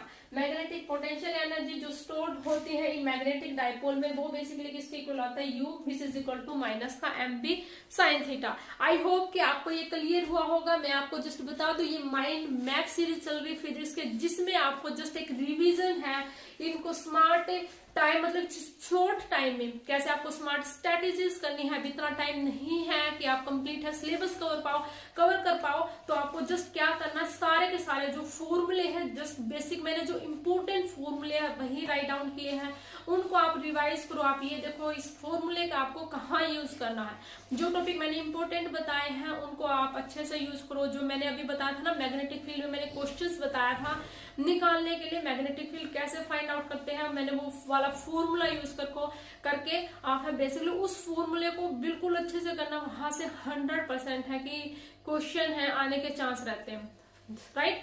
और जो ये लॉरेंज फोर्स है ये आपको ध्यान रखना है। कुछ टॉपिक होते हैं जो इंपॉर्टेंट होते हैं, बार बार रिपीट होते रहते हैं, तो उनको आपको ध्यान से रखना है। कंटिन्यू करते हैं next topic. Now next topic में यहाँ पे बेसिकली मैंने टाउ और पोटेंशियल एनर्जी है उसको, मतलब जो इम्पोर्टेंट है ना मैंने वही लिखे हैं कि मतलब कुछ 3 केसेस है वो ज्यादा इंपॉर्टेंट है। जब थीटा इक्वल टू 0 होता है, थीटा 90 एंड थीटा 180 डिग्री होता है, तब आपके पास है टाउ की वैल्यू कितनी आती है और पोटेंशियल एनर्जी है वो कितनी होती है, राइट। तो मैंने यहाँ पे लिखे देखो टाउ है वो बेसिकली एम क्रॉस बी आता है क्रॉस प्रोडक्ट में, क्रॉस प्रोडक्ट में हम क्या लेते हैं साइन थीटा लेते हैं। बट आपके पास जो पोटेंशियल एनर्जी आती है वो किसकी इक्वल होती है माइनस का M dot B dot product में हम क्या लेते हैं कोस थीटा लेते हैं। यहाँ पे राइट हो गया। अब जब मेरे पास थीटा इक्वल टू 0 होता है तो साइन 0 0 होगी, तो आपके पास है टाउ की वैल्यू 0 होगी। Theta equal to 90 degree sine 91 होगा तो आपके पास है एम डी आएगा जो कि मैक्सिमम टॉर्क होगा। When जब theta is equal to 180 degree, know that sine 180 0, तो so tau is equal to 0। Now here potential when theta equal to 0 cos 0 1, तो यहाँ पे कितना आएगी माइनस का M B. When theta is equal to 90 degree cos 90 0, तो यहाँ पे पोटेंशियल एनर्जी कितनी आती है 0। Theta is equal to 180 degree cos 180 -1 और माइनस हेयर यहाँ पे तो +1, तो u is equal to M B. तो यहाँ पे आप देखो स्टेबल इक्विलिब्रियम कब आता है एट थीटा इक्वल टू 0 पे, और अनस्टेबल इक्विलिब्रियम कब आता है at theta equal to 180 degree पे, राइट। अच्छा बार मैग्नेट का ये क्वेश्चन आ जाता है डायरेक्ट है, यहाँ से फॉर्मूला भी आ जाता है, इंपॉर्टेंट है। बार मैग्नेट विल ऑसिलेट करता है in uniform magnetic field about stable equilibrium time to span. तो आपके पास है कितना आएगा formula 2 pi under root of I upon में एम बी। हेयर आई क्या है मोमेंट ऑफ इनर्शिया है, बी क्या है मैग्नेटिक फील्ड है, राइट। ये आपको ऐसा ये सेम है इलेक्ट्रोस्टैटिक्स में भी आता है, समझ गए। ये ऐसे करना है यहाँ से। अब करते हैं नेक्स्ट, जो लास्ट स्लाइड है ना वो ओवरऑल अभी तक मैंने जितना करवाया उन सब का निचोड़ है कैसे करना है, ठीक है। तो देखते हैं। देखो ये 2-3 टॉपिक और रह गए थे, इंपॉर्टेंट है ये भी, मैं इनको भी स्किप नहीं कर सकती। मैं नहीं चाहती कुछ भी इंपॉर्टेंट टॉपिक आपका स्किप हो, उसके बाद करवाते हैं। अब उसके बाद है आपके पास है मटेरियल आएगी, डायमैग्नेटिक है, पैरामैग्नेटिक और फेरामैग्नेटिक आता है। कुछ थोड़ा बहुत बताऊं हिस्ट्रेसिस के बारे में। उसके बाद है एक इंपॉर्टेंट स्लाइड आएगी, कंप्लीट निचोड़ आएगा, ठीक है। उसके बाद है ये वाली यूनिट है आपकी कंप्लीट फिनिश हो जाती है। और उसके बाद जो नेक्स्ट जो यूनिट है उसको आपको बिल्कुल चुटकियों में करवाऊंगी। मतलब वहां पे बच्चों को डायरेक्शंस का इतना कंफ्यूजन रहता है, लेंस लो में कैसे निकालते हैं, बहुत ज्यादा कंफ्यूजन रहता है। जस्ट कुछ 1 या 2 टिप्स दूंगी, आप हर बगैर देखे ही मतलब आपको कॉपी पेन निकालने की मतलब सोल्व करने की नीड नहीं है। वहां पे आपको डायरेक्ट क्वेश्चन देखना और आप इजिली है उस यूनिट में इजिली है आप है डायरेक्शन है वो निकाल सकते हो। कुछ ऐसी टिप्स दूंगी आपको, राइट। अब उसके बाद है उस यूनिट के साथ है मैंने आई थिंक +2 की है, वो 4 या 5 यूनिट का है, आपको है माइंड मैप है वो करवा दिया है, ठीक है। तो आप देखते रहना और एंजॉय करते रहना अपने सीरीज। और प्लीज एक लाइक कमेंट और अपने जितने भी दोस्तों उनके साथ है प्लीज शेयर करना, ठीक है। तो अब करते हैं मैग्नेटिक फील्ड इंटेंसिटी। तो यहाँ पे बेसिकली हम निकालते हैं मैग्नेटिक फील्ड इंटेंसिटी। तो इसमें क्या निकालते हैं H which is equal to B naught upon में म्यू नोट, और यहाँ पे मैंने निकाला है मीडियम में bm अपॉन में mu M. Magnetic permeability mu which is equal to B upon में H, magnetization and magnetic intensity I which is equal to m upon में b, एंड मैग्नेटिक ससेप्टिबिलिटी की जब बात करते हैं तब हम वहां पे निकालते हैं chi m which is equal to I upon में s। एंड यहाँ पे relations between which is very very important this relation, यहाँ से प्री वाई क्यू मतलब अगर आपने एस टाइप के क्वेश्चन देखे तो यहाँ से क्वेश्चन 100% आया हुआ। तो relations between mu R and कायम, तो यहाँ पे क्या आएगा mu R which is equal to 1 plus का कायम। तो ये है आपके पास है ये 4 या 5 फार्मूले हैं, इनको आप ध्यान से देखो, ठीक है। अब करते हैं नेक्स्ट। देखो कंटिन्यू करते हैं। अब ये वाला मैटेरियल्स, यहाँ पे बेसिकली आपके पास है 3, डायमैग्नेटिक, पैरामैग्नेटिक एंड फेरामैग्नेटिक। इन तीनों में जस्ट आपको जो इंपॉर्टेंट पॉइंट है वो ध्यान रखने और कुछ नहीं। डायमैग्नेटिक में बेसिकली होता क्या है कि जो आपके पास जो टेंडेंसी होती है टू मूव करती है from region of stronger to weaker part of external magnetic field. ये याद रखना है, यहाँ पे जो मूव करता है वो स्ट्रोंगर से वीकर पार्ट की तरफ मूव करता है of external magnetic field. They are magnetized in opposite directions. यहाँ पे आपके पास ससेप्टिबिलिटी है नेगेटिव आती है, बी है वो लेस देन होते हैं बी नोट से, म्यू है लेस देन है म्यू नोट से, and mu R relative permeability है वो लेस देन होती है 1 से।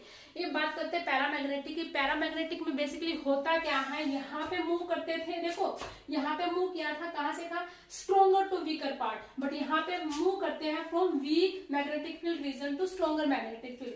यहाँ पे ससेप्टिबिलिटी पॉजिटिव होती है लेकिन स्मॉल पॉजिटिव होती है। फेरामैग्नेटिक में very very very greater than होते हैं। यहाँ पे ये स्ट्रॉन्गली अट्रैक्टेड होते हैं टू मैग्नेटिक सब्सटेंस से। बी है ग्रेटर देन होता है, बी नोट से कम होता है, बट फेरामैग्नेटिक में वेरी वेरी ग्रेटर देन।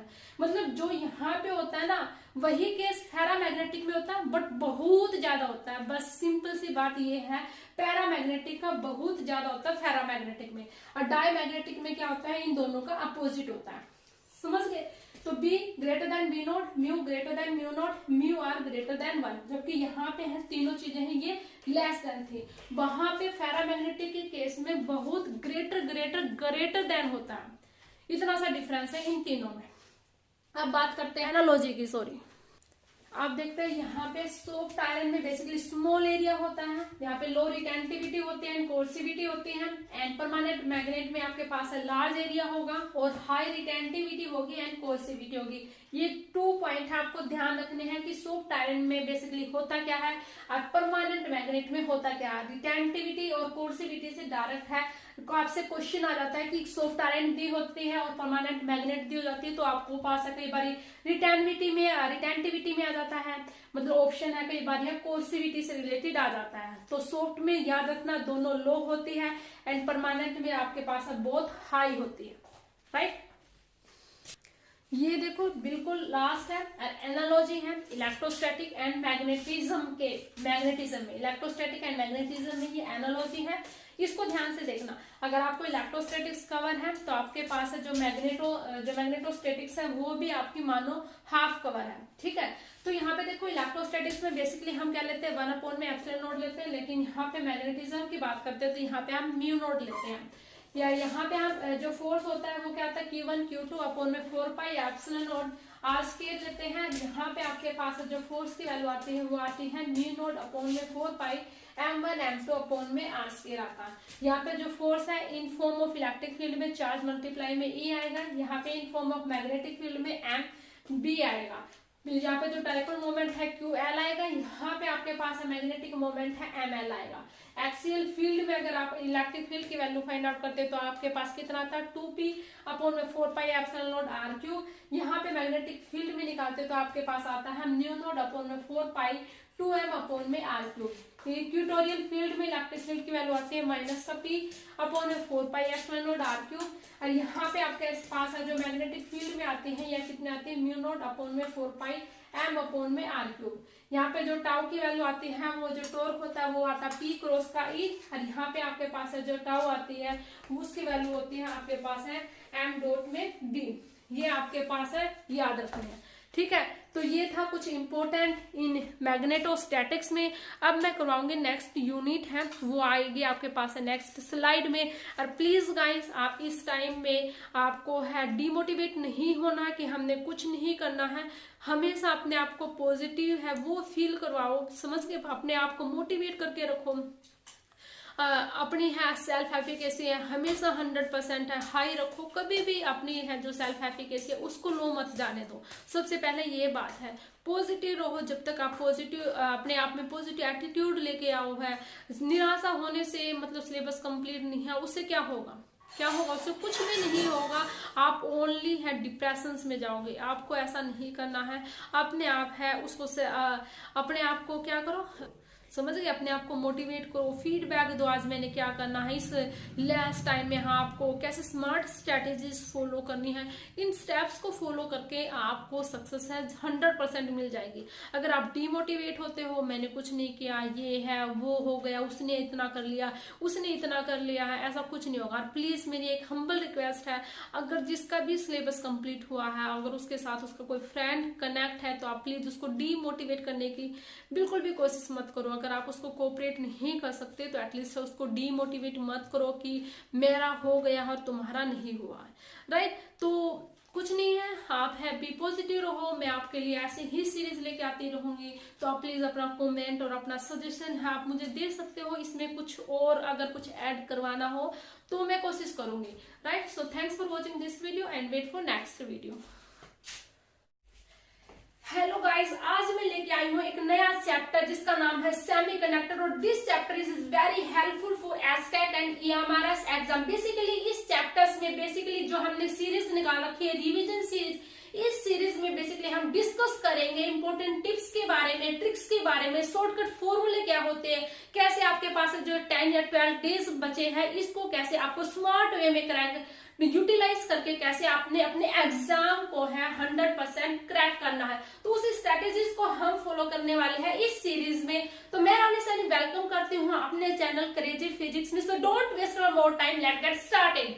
तो बेसिकली मैं एक रिवीजन दे देती हूँ। अब हम क्या पढ़ेंगे इस यूनिट में, बेसिकली सारे के सारे conductors, insulators, semiconductor, zener diode, PN junction, configuration से गेट है, सबके बारे में हम डिस्कस करेंगे, ठीक है? तो जस्ट ये रिवीजन है, तो आपका जस्ट एक कंप्लीटली ओवरव्यू है। आप चाहो तो साथ के साथ शॉर्ट नोट्स बना सकते हो, नहीं तो कोई भी नीड नहीं है।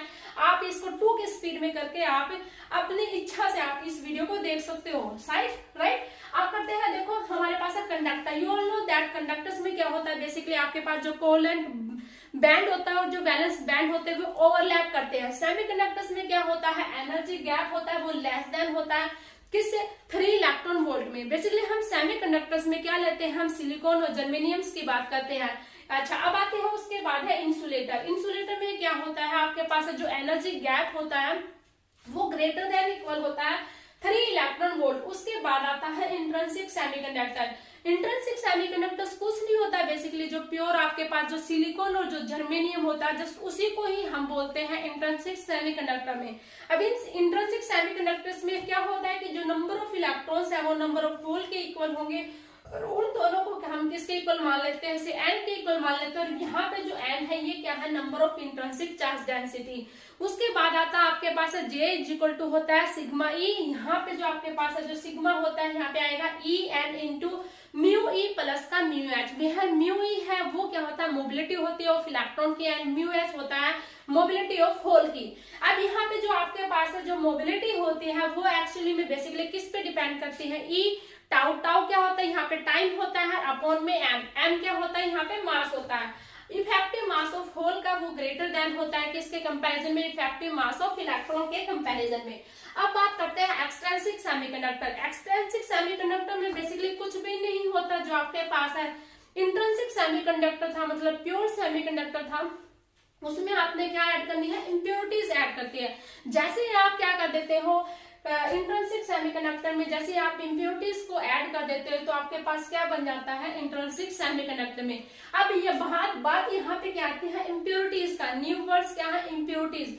अब यहाँ पे हम इंप्योरिटी है, यहाँ पे आपके पास है 2 टाइप्स को ऐड करते हैं हम। एक को ऐड करते हैं ट्राइवैलेंट और सेकेंड ऐड करते हैं पेंटावैलेंट, राइट? अब यहाँ पे ट्राइवैलेंट है तो बेसिकली यहाँ पे जैसे ट्राई मतलब 3 है, 3 बोल होगा, यहाँ पे पेंटा मतलब n मतलब 5 होंगे, मतलब यहाँ पे एक एक्स्ट्रा होगी और यहाँ पे एक कमी होगी।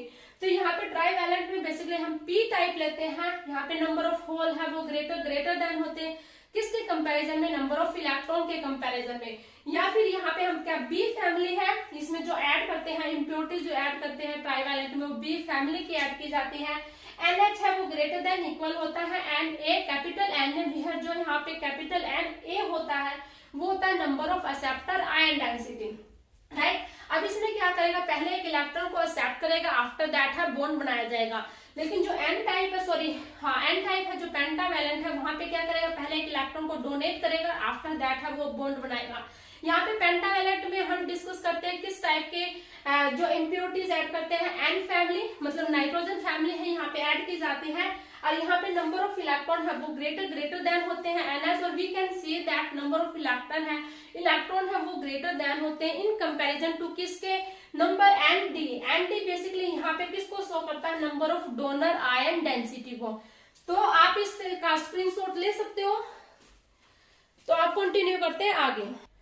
बेसिकली इस सीरीज में आपको कुछ इंपॉर्टेंट PYQ भी करवाऊंगी, सो डोंट वरी, राइट, क्योंकि हमारे पास एग्जाम में कॉन्सेप्चुअली क्वेश्चन भी आते हैं, टू द पॉइंट क्वेश्चंस भी आते हैं, और न्यूमेरिकल भी आते हैं, तो हम सभी बातों पे डिस्कस करेंगे, राइट। अब देखो उसके बाद मैं आपको डिस्कस करती हूँ लॉ ऑफ मास एक्शन। छोटा सा टॉपिक है लेकिन इंपॉर्टेंट है, यहाँ से आपके पास न्यूमेरिकल बन जाता है। देखो लॉ ऑफ मास एक्शन में बेसिकली होता क्या है, Ni स्क्वायर है वो किसके इक्वल होता है, नंबर ऑफ इलेक्ट्रॉन मतलब यहाँ N dot number of hole, right. अब यहाँ पे बेसिकली अभी मैंने बताया था आपको लास्ट में एन टाइप और पी टाइप होता है। जब हम बात करते हैं एन टाइप को, आपको यहाँ पे ध्यान रखना टिप्स है, यहाँ पे जब भी हमारे पास एन टाइप की बात होती है मतलब पेंटावैलेंट की बात होती है, तो यहाँ पे हमें क्या निकालना होता है, नंबर ऑफ होल निकालने होते हैं, और वो बेसिकली किसके इक्वल होते हैं, Ni स्क्वायर अपॉन में Ni, और यहाँ पे मैंने बताया था नंबर ऑफ इलेक्ट्रॉन है वो बेसिकली किसके इक्वल होते हैं, हम उसको किससे डोनेट भी कर देते हैं, Nd से भी शो कर देते हैं, राइट। सेम ऐसे ही आएगा आपके पास है पी टाइप। अब देखते हैं हम न्यूमेरिकल। देखो इंपॉर्टेंट है, सिंपल सा फॉर्मूला है और सिंपल सा ही आपके पास है, इसी टाइप के न्यूमेरिकल आए थे, ज्यादा कैलकुलेशंस के न्यूमेरिकल नहीं आते, एक दो ही न्यूमेरिकल ऐसा आता है, राइट। अब देखो बिल्कुल है फॉर्मूला बेस्ड न्यूमेरिकल आते हैं। न्यूमेरिकल क्या है उसको डिस्कस करते हैं। एक सेमीकंडक्टर गिवन है, the number density of intrinsic charge carriers eight 27 degree Celsius से आपसे इंट्रिंसिक चार्ज डेंसिटी कैरियर्स आपको दे दिए गए हैं। If the semiconductor is doped with impurity atom, the whole density increase to आपको इतनी दे दी गई है। पूछा गया हुआ है इलेक्ट्रॉन डेंसिटी आपसे पूछी हुई है, तो यहाँ पे है ये लॉ ऑफ मास एक्शन पे ही है, NH वो इज इक्वल टू कहता है Ni स्क्वायर। यहाँ पे बेसिकली मुझे क्या निकालनी है, इलेक्ट्रॉन डेंसिटी निकालनी है, जो कि इस फॉर्मूला से निकल जाएगी। अब यहाँ पे है Ni है, ये इसके इक्वल था 1.5 मल्टीप्लाई 10⁻16 स्क्वायर। अब आपको ये वैल्यू पुट कर देनी है, ये बेसिकली किसके इक्वल होता है 2.25 मल्टीप्लाई में 10⁻32 अपॉन में 4.5 मल्टीप्लाई में 10⁻22। यहाँ से कैंसिल हो जाएगा, 10⁻10 आएगा, और यहाँ से बेसिकली ये कितने पे जाएगा, 5 पे जाएगा। तो बेसिकली यहाँ से आप आगे है सोल्व करके देख लेना, ये बेसिकली आपके पास जो आंसर आएगा वो कितने पे आएगा, 5 मल्टीप्लाई में 10⁻9। समझ गए, ये आपको ऐसे करना है, राइट। अब करते हैं नेक्स्ट। अब देखो नेक्स्ट टॉपिक क्या है, नेक्स्ट टॉपिक्स में करते हैं आप PN junction diode. PN junction diode में बेसिकली पी और एक पी टाइप का और एक एन टाइप का जब हम दोनों को कंबाइन करते हैं देन हमारे पास क्या जाता है, पीएन जंक्शन आपके पास है, एक डायोड बन जाता है। अब यहाँ पे पी टाइप है और यहाँ पे एन टाइप है, तो यहाँ पे पी टाइप में बेसिकली आपके पास फ्री होल होते हैं और एन में आपके पास क्या होते हैं, फ्री इलेक्ट्रॉन होते हैं। अब यहाँ पे आपके पास है हर फ्री होल के पास है क्या होते हैं, फ्री नेगेटिव एक्सेप्टर आयन होते हैं। यहाँ पे आपके पास है ये पे जैसे मैंने पॉजिटिव शो कर रखा, तो ये क्या फिक्स्ड पॉजिटिव डोनर आयन होते हैं, राइट। अब यहाँ पे अब बेसिकली होता क्या, एक होता है डिफ्यूजन करंट, आपको पता होना चाहिए वो किसकी वजह से होता है, और एक होता है ड्रिफ्ट करंट। डिफ्यूजन करंट होता है बेसिकली मेजॉरिटी चार्ज कैरियर की वजह से, और ड्रिफ्ट करंट होता है बेसिकली माइनॉरिटी चार्ज कैरियर की वजह से, राइट। अब यहाँ पे देख लेते हैं डिफ्यूजन करंट होता है ना वो फ्रॉम P to N होगा। यहाँ पे देखो डिफ्यूज, क्योंकि जो बेसिकली जो इलेक्ट्रॉन की डायरेक्शंस के अपोजिट है करंट की डायरेक्शंस फ्लो करती है, तो यहाँ पे डिफ्यूजन करंट होगा P to N due to some electron diffuse हुए हैं from N to P side and some hole diffuse हुए from P to N side, right. अब यहाँ पे हो ऐसे जाता है, आफ्टर डिफ्यूजन के बाद आपके पास एक डिप्लीशन रीजन बन जाता है। अब यहाँ पे जो पोटेंशियल बैरियर होता है वो किसकी वजह से फॉर्म होता है, due to immobile fixed acceptor ion की वजह से। ये कुछ इंपॉर्टेंट बातें हैं और कुछ आपके पास है यहाँ से कॉन्सेप्चुअल क्वेश्चन बन जाते हैं, तो ये आपको ध्यान रखना। जैसे पोटेंशियल बैरियर है आ जाता है, जैसे किसकी वजह से फॉर्म होता है, immobile fixed acceptor and donor ion की वजह से। समझ रही है, एक इंपॉर्टेंट था। दूसरी बात अगर पूछ लेते हैं डिफ्यूजन करंट है वो बेसिकली कहां से कहां फ्लो करता है, किसकी वजह से आ जाता है, तो ये भी आपको पता होना चाहिए, राइट। अब यहाँ पे क्या होती है, इलेक्ट्रिक फील्ड जो फॉर्म होती है वो from N to P side होगी विद इन डिप्लीशन रीजन में। जो इलेक्ट्रिक फील्ड जो फॉर्म होते हैं यहाँ पे वो कहाँ से कहाँ होती है, एन टू पी साइड है आपको फॉर्म होती है विद इन डिप्लीशन रीजन में, राइट। अब आप इसका स्क्रीनशॉट ले सकते हो। अब देखो कंटिन्यू करते हो, इसके बाद पढ़ाऊंगी एक आपको इम्पोर्टेंट टेबल, आपको फील आएगा हर चीज का, अभी तक आपने क्या पढ़ा था हर चीज का आरएस का फील आएगा रानी सैनी, ठीक है। मेरे नाम से मैं बढ़ाऊंगी, अब देखना टेबल। अब यहाँ पे देखो बेसिकली होता क्या है, ड्रिफ्ट ऑफ डिप्लीशन है वो इनवर्सली प्रोपोर्शनल होता है डोपिंग लेवल के, ये इंपॉर्टेंट है। अब यहाँ पे नी वोल्टेज है उसको वीबी से डिनोट करते हैं, सिलिकॉन के लिए होती है 0.7 वोल्ट एंड जर्मेनियम के लिए होते हैं 0.34 वोल्ट, राइट। अब यहाँ पे फॉरवर्ड बाइसिंग है, जब हम फॉरवर्ड बाइस करते हो रिवर्स बाइस में बेसिकली इस टाइप का आपके पास ग्राफ बनता है। यहाँ पे फॉरवर्ड है तो यहाँ पे करंट और वोल्टेज के बीच में जब हम ग्राफ को ड्रॉ करते हैं तो फॉरवर्ड में जर्मेनियम के लिए आपके पास कितने होते हैं 0.34, तो जर्मेनियम का पहले बनेगा एंड आफ्टर दैट है सिलिकॉन का बनेगा। अब यहाँ पे देखो रिवर्स बाइस में क्या आता है आपके पास है ब्रेकडाउन वोल्टेज आती है और नी वोल्टेज आती है। अब यहाँ पे देखो इस प्रकार से आपके पास ये ग्राफ बनता है, राइट। अब उसके बाद करते हैं हम आरएस की फील्ड करते हैं हम टेबल को, ठीक है। अब देखो यहाँ से आपके कई क्वेश्चंस बनेंगे, ठीक है। अब मैं आपको इस टेबल का फील करवाती हूँ, आरएस फील्ड टेबल रानी सैनी। अब यहाँ पे देखो बाइसिंग, बेसिकली बाइसिंग है, एक तो फॉरवर्ड बाइसिंग होती है, एक होती है रिवर्स बाइसिंग। अब यहाँ पे आपके पास है 5 इंपोर्टेंट पॉइंट है जो आपके पता होना चाहिए कि किस बाइसिंग में इलेक्ट्रिक फील्ड कैसे होती है, डिप्लेशंस है, विड्थ ऑफ डिप्लेशन कैसे होती है, पोटेंशियल डिफरेंस है, diffusion current, drift current, all know that आपको पता होना चाहिए। देखो इलेक्ट्रिक फील्ड इन सभी टॉपिक्स के बारे में डिस्कस करते हैं। फॉरवर्ड बाइसिंग में सबसे पहले हम पढ़ते हैं डिफ्यूजन करंट, इनको छोड़ो इसको बारे में बताते हैं पहले। डिफ्यूजन करंट एक्चुअली जब फॉरवर्ड बाइस होता है उसमें क्या होता है, मेजॉरिटी चार्ज, यहाँ पे डिफ्यूजन करंट मतलब मेजॉरिटी चार्ज की वजह से जो करंट होता है तो यहाँ पे इंक्रीज होता है फॉरवर्ड बाइसिंग में, और जो ड्रिफ्ट करंट होता है वो माइनॉरिटी चार्ज कैरियर्स की वजह से होता है, तो इसमें ड्रिफ्ट करंट कम होता है फॉरवर्ड बाइसिंग में। रिवर्स बाइसिंग में ड्रिफ्ट करंट ज्यादा होगा, डिफ्यूजन करंट कम होता है, क्यों, राइट। अब आते हैं बात इनकी। अब जब फॉरवर्ड बाइसिंग होगा तो उसमें पी को पी से कनेक्ट करते हैं, एन को एन से कनेक्ट करते हैं, तो होता क्या, वहां से रिपेल करते हैं। रिपेल करने की वजह से विड्थ ऑफ डिप्लेशन है वो भी कम हो जाती है, पोटेंशियल डिफरेंस भी कम हो जाता है और इलेक्ट्रिक फील्ड भी कम हो जाता है। रिवर्स बाइसिंग में हम क्या करते हैं, अपोजिट करते हैं, पी को इधर एन से कनेक्ट कर देते हैं और एन को पी से कनेक्ट करते हैं, तो वो क्या करते हैं, अट्रैक्ट करते हैं, जिसकी वजह से आपके पास है विड्थ ऑफ डिप्लेशन है वो ज्यादा होगी और हमारे पास है पोटेंशियल डिफरेंस और इलेक्ट्रिक फील्ड भी ज्यादा आएगी, ठीक है। यहाँ से आपके पास 4 या 5 आपके पास कॉन्सेप्चुअल क्वेश्चन बन जाते हैं कि फॉरवर्ड बाइसिंग में क्या होता है, रिवर्स बाइसिंग में क्या होता है, ये आपको पता होना चाहिए इस टेबल में, ठीक है। तो आप इस टेबल को अच्छे से समझो और देखो क्या होता है कहां से हर पॉइंट के बारे में। आप देखो Zener diode and avalanche breakdown, ठीक है, इसके बारे में पढ़ते हैं। इन दोनों में बेसिकली डिफरेंस क्या होता है उसको देख लेते हैं। डिस्कस है कभी अच्छे से, वो किसी अलग से नेक्स्ट वीडियो में करवाऊंगे, ठीक है। अभी आप जस्ट कुछ समरी है जो आपके सामने लिखे और जस्ट उसको रिवाइज करो।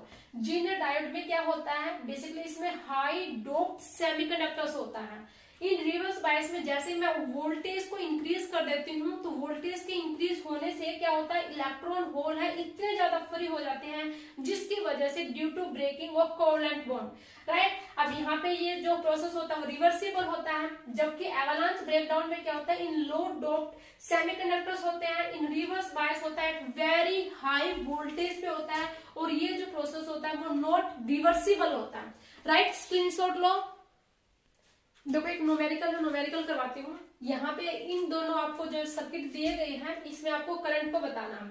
यहाँ पे 2 डायोड है, इसके साथ है मैंने रेजिस्टेंस को कनेक्ट किया है और यहाँ पे आपके पास एक 5 वोल्टेज आपको अप्लाई की गई है, सप्लाई की गई है।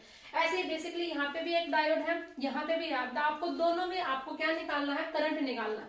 अब देखो कैसे करेंगे, यहाँ पे बेसिकली जो दोनों के दोनों डायोड है ना वो क्या है, फॉरवर्ड बायसिंग में है। और यहाँ पे देखो, यहाँ पे ये वाला डायोड है वो फॉरवर्ड है और ये वाला डायोड है वो आपके पास है रिवर्स बायसिंग में है। समझ गए। अब यहाँ पे आपको क्या निकालना है, करंट निकालना। तो करंट है, वोल्टेज कितनी है हमारे पास है 5। अब यहाँ पे जो दोनों के दोनों रेजिस्टेंस है ये पैरेलल कॉम्बिनेशन में है तो बेसिकली यहाँ पे क्या आएगा, आर इफेक्टिव। तो पी का अब मैं यहाँ पे डायरेक्ट लिख देती हूँ तो कितना आएगा आपके पास, R1 R2 और इधर आएगा R1 प्लस का R2।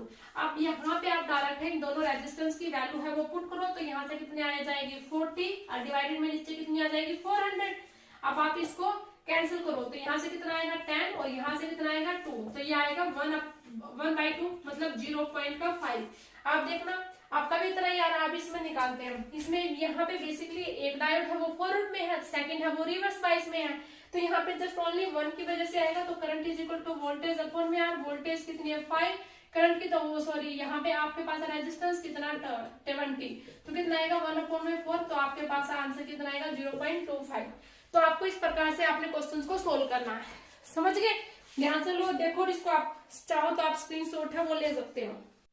अब देखो कंटिन्यू करते हैं। अब यहाँ पे आपके पास आता है रेक्टिफायर। रेक्टिफायर में सबसे पहले हम क्या करेंगे, half wave rectifier. Half wave rectifier में बेसिकली वन डायोड का यूज करते हैं। यहाँ पे आपके पास इनपुट ऐसे होती है लेकिन आउटपुट है ओनली एक ही तरह की आती है, मतलब ओनली पॉजिटिव में आती है, राइट? अब यहाँ पे देखते हैं ये इंपॉर्टेंट है ये वाली पार्ट, ठीक है? इसमें क्या होता है आपके पास जो डीसी करंट होता है वो, अब ध्यान से हाफ वेव में फुल वेव में थोड़ी सी कंफ्यूजन होती है, फॉर्मूला में यहाँ से 100% ना ऐसा हो नहीं सकता। तो हाफ में अगर डीसी करंट होता है वो आई नॉट अपॉन में पाई होती है, वही अगर हम बात करें डीसी वोल्टेज की तो वहाँ पे आएगी वी नॉट अपॉन में पाई आएगी। अब यहाँ पे आई आरएमएस करंट निकालेंगे तो आई नॉट बाई 2 आएगा, वहाँ पे वोल्टेज होगी वी नॉट अपॉन में 2 आएगी।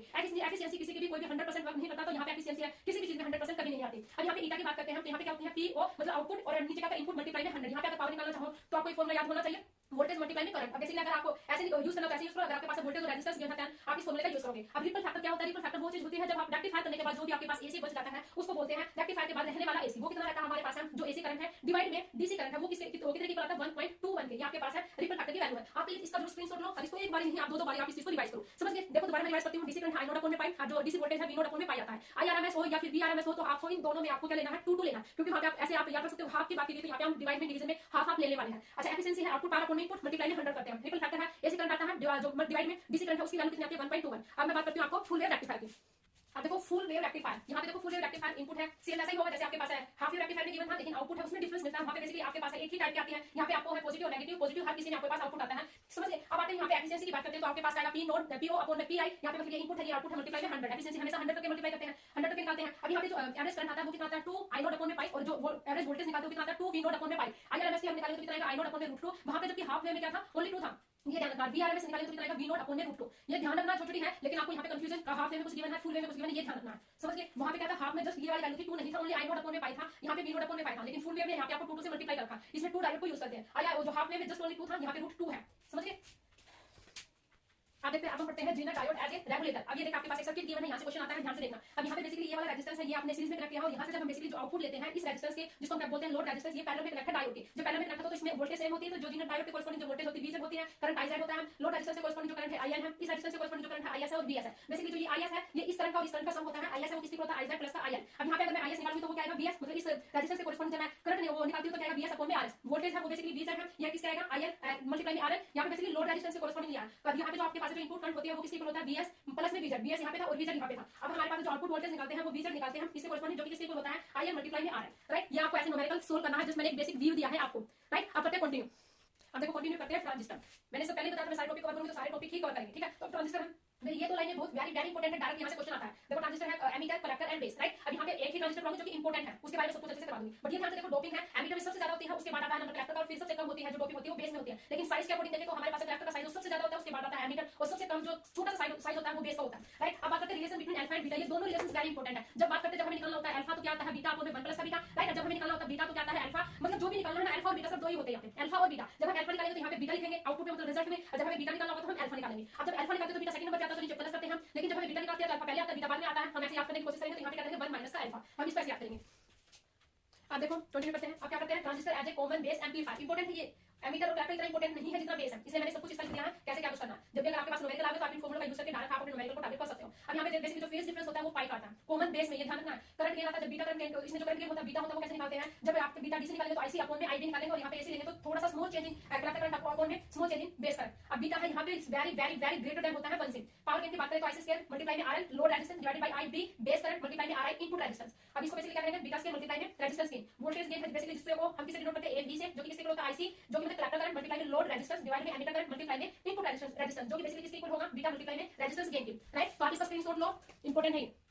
आप देखो ट्रांसफर कैरेक्टरिस्टिक कर्व, इसके बारे में हम डिस्कस करते हैं। यहाँ पे बेसिकली आपके पास है आउटपुट एंड मैंने इनपुट के बीच में सॉरी आउटपुट वोल्टेज एंड जो इनपुट आउटपुट करंट के बीच में मैंने है ये एक ग्राफ लिया। इसमें यहाँ पे बेसिकली 3 रीजन होते हैं, कट ऑफ, एक एक्टिव रीजन और एक सैचुरेशन रीजन। बेसिकली जब हमारे पास है जो एम्पलीफायर और ऑसिलेटर कब करेगा, जब आपके पास है ये एक्टिव रीजन में होगा, और स्विच की तरह कब काम करेगा, जब आपके पास ये कट ऑफ और सैचुरेशन रीजन में होगा, तब आपके पास है ये स्विच की तरह बिहेव करेगा। एंड आपका देखा एम्पलीफायर और ऑसिलेटर में कब बिहेव करेगा, जब आपके पास है ये किस में होगा, एक्टिव रीजन में होगा, राइट। अब आगे कंटिन्यू करते हैं। बेसिकली ये मैं आपको बता रही हूँ, ये रिवीजन सीरीज चल रही है, तो जस्ट यहाँ पे आपके पास कुछ इंपॉर्टेंट पॉइंट को ही डिस्कस किया जाएगा। इंपॉर्टेंट आपके पास कैसे फॉर्मूले हैं सभी उनके बारे में आपको ए टू जेड मैं आपको सभी टॉपिक्स को कवर करवाऊंगी, राइट। डिस्कस हम कभी मैं भी साथ में पहले में स्टार्ट करूंगी सीएसआई या नेट एंड गेट। अगर किसी कोई भी इंटरेस्टेड है, अगर आप चाहते हो अपनी प्रिपरेशन करना, तो आप वाली वीडियो आप देख सकते हो, राइट। तो अभी देखो अब आगे करेंगे। अब देखो ये लास्ट है, अब उसके बाद है आपके ये यूनिट है ओवरऑल है, ये जो चैप्टर है वो कंप्लीट फिनिश हो जाएगा। Truth table for the all gates, मैंने आपके सभी गेट्स की ट्रूथ टेबल लिख दी है। अब आपको देखो कैसे रिवाइज करना है। आपके पास बेसिकली और गेट होगा, नोर एंड नैंड एक्सओर और एक्सओर। कोई भी आपके पास ट्रूथ टेबल पूछ ले जाएगी या फिर किसी भी एग्जांपल को देख के आपसे पूछ लिया जाएगा, ठीक है। अब यहाँ पे देखो ए और बी को मैंने ऐसे इनपुट दे दिया है। बेसिकली और देखो ये क्या है, ट्रूथ टेबल, ठीक है। सभी गेट्स की मैंने लिख दी है। अब आप इसको ध्यान से देखो। और गेट में तब मिलते हैं अगर आपके पास आपने एक भी इनपुट सप्लाई कर रखी है,